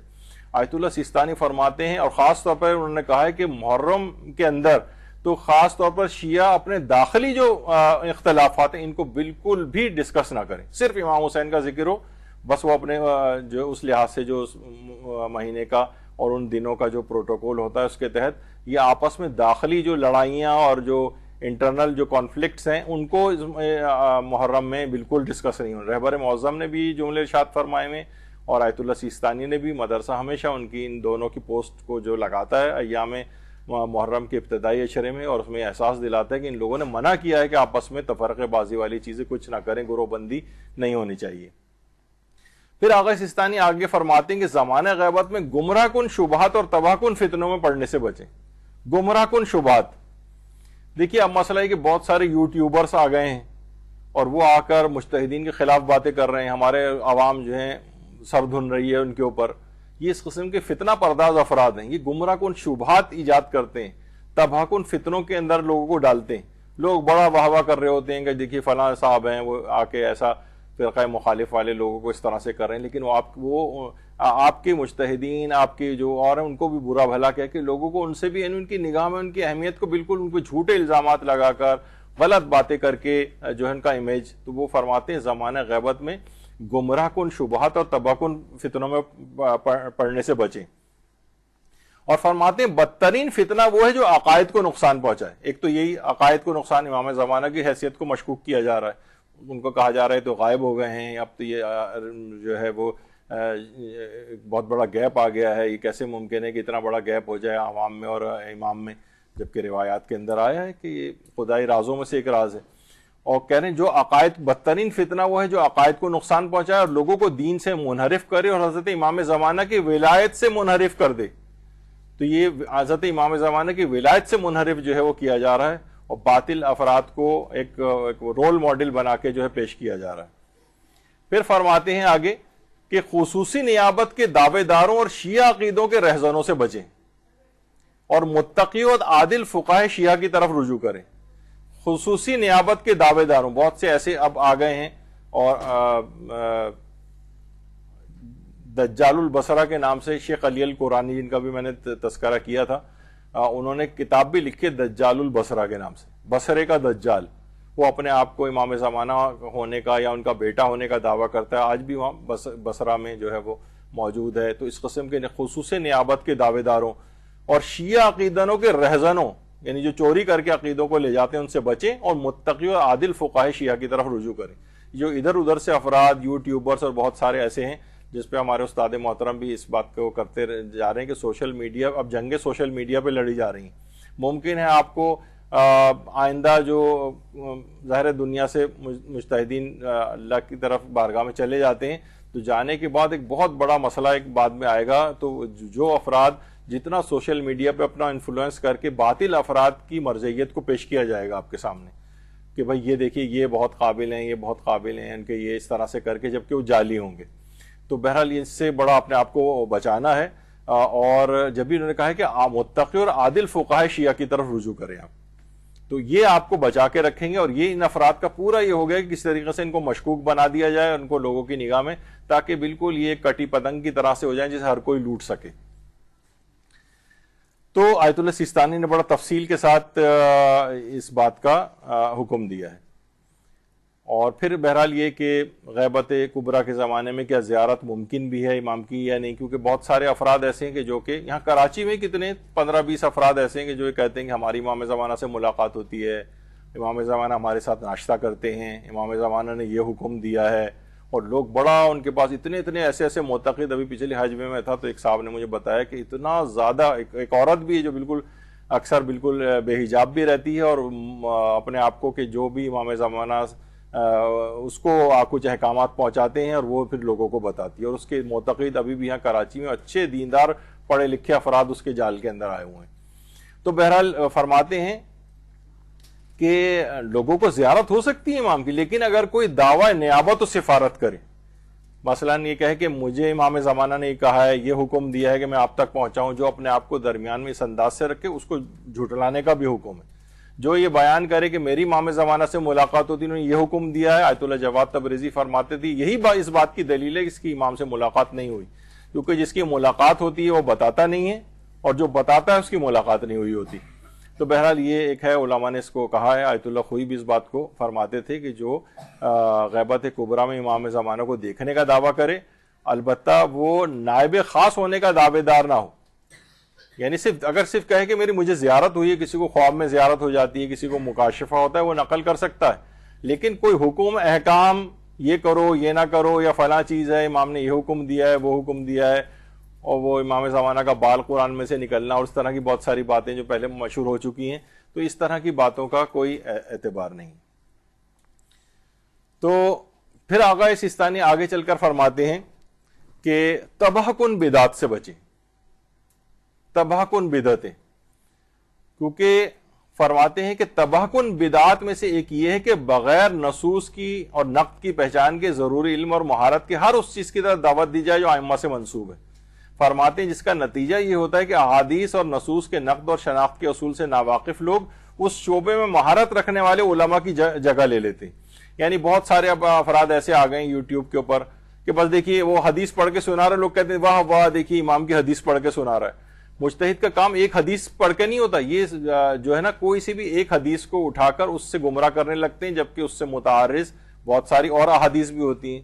مجتہد کا کام یہ ہوتا ہے کہ وہ اس بات کی صلاحیت رکھتا ہے کہ اس موضوع پر ساری حدیثیں اس کی نگاہ میں ہوتی ہیں, پھر اس کے بعد وہ ایک نتیجہ نکالتا ہے رجال کی بحثوں کو, اس روایت کی صحت و سقم کو پہچان کر. آغا سیستانی فرماتے ہیں یہ تباہ کن بدعات میں سے کہ ایسے افراد جو اس بات کی شناخت نہیں رکھتے, بس جو بھی معصوم کی حدیث نظر آئے دیکھیے یہ آپ کے سامنے لا کے پیش کی, یہ دیکھیے امام تو مثلا نہیں کہہ رہے ہیں کہ مور کا کھانا حرام ہے, دیکھیے آغا سیستانی کہتے ہیں کہ مور کا کھانا جائز ہے. وہی آغا سیستانی کی نگاہ میں فقط ایک روایت نہیں ہے, وہ ساری روایات جو اس سلسلے میں آئی ہیں ان سب کو پرکھنے کے بعد پھر وہ صحیح نظریہ بیان کرتے ہیں کہ امام نے کیا فرمایا ہے اور اس کا کیا مطلب ہے. تو وہ فرماتے ہیں یہ تباہ کن بدعتوں میں سے کہ ایسے افراد کو آپ جگہ دے دیں جو اس بات کی صلاحیت نہیں رکھتے, اور وہ ان علماء کی جگہ لے لیں کہ جو کہ اس شعبے کے ماہر ہیں, جو کہ مجتہد سب سے زیادہ ماہر ہوتا ہے. تو یہ لوگ آج کل بہت زیادہ ایسے افراد کی بڑی تعریف ہونے رہی ہے کہ جناب وہ دیکھیے وہ آ کے یوٹیوب کے اوپر بیٹھ کے وہ اس قسم کی گفتگو کر رہا ہے اور وہ ہے. تو یہ سب دھوکے میں, جب یہ ایسے افراد ہیں کہ جو جہاں جاہل معاشرے ہوتے ہیں وہیں پر یہ افراد زیادہ پنپتے ہیں. آپ دیکھیے ایران کے اندر جہاں کے پڑھے لکھے افراد ہیں وہاں پر ان کا نہیں چلا, عرب معاشرے کے اندر جو ہے ان کا چینل کامیاب نہیں ہوا, اور کیا ہوا کہ اردو دان طبقہ اور پاکستان, صرف پاکستان اور انڈیا بھی بہت کم, پاکستان سب سے زیادہ جو ہے ان ایسے افراد سے افیکٹڈ ہو رہا ہے. تو بہرحال یہ تباہ کن بدعات میں سے کہ آپ ایسے افراد کو ان علماء کی جگہ دے دیں اور ان فقہا کی جگہ دے دیں جو وہ صلاحیت ہی نہیں رکھتے اس بات کی. اور فرماتے تباہ کن بدعات میں سے ایک مسلمات مذہب کا انکار ہے, جیسے امام زمانہ علیہ السلام, ان کا انکار ہونے لگا ہے, بتدریج انکار ہو رہا ہے. آپ لوگ سب ہوشیار ہو جائیے, خبردار ہو جائیے, اپنے بچوں کے اعتبار سے, اپنے نوجوانوں کے اعتبار سے اس بات کی وہ رکھیں کہاں جا رہا ہے, کن کی محفلوں میں بیٹھ رہا ہے, وہ کون سے عقیدے اور نظریات لے کر آ رہا ہے.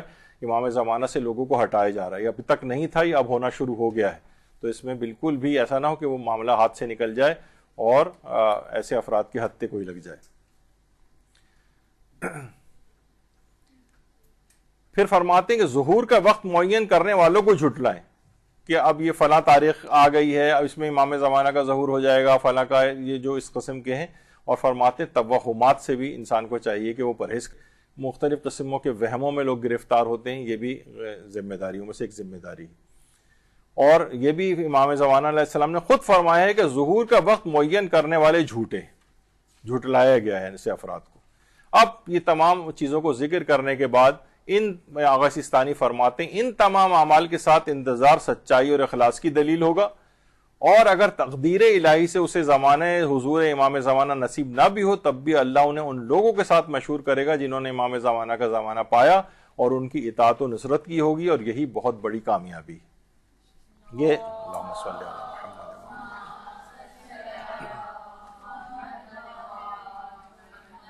اچھا, ایک دعا عہد کے متعلق بھی یہ بات کہی جاتی ہے کہ جو 40 دن تک دعا عہد پڑھے گا پابندی کے ساتھ وہ حضرت قائم کے انصار و اعوان میں سے ہوگا. اگر آپ سے پہلے گزر جائے تو خدا اس کو زندہ کرے گا تاکہ آپ کی رکاب میں جہاد کرے, اور ہر لفظ کے بدلے 1000 حسنات اس کے حساب میں لکھے جائیں گے اور اس کے 1000 برے اعمال نامہ اعمال سے مٹائے جائیں گے. تو ایسا ہی ہے کہ اگر کوئی شخص دنیا سے چلا بھی گیا تو وہ ان طریقہ کار جو آغا سیستانی نے لکھا ہے اس کے اوپر عمل کرے, ان تمام چیزوں کو, اپنی صلاحیتوں کو امام زمانہ کے لیے استعمال کرے.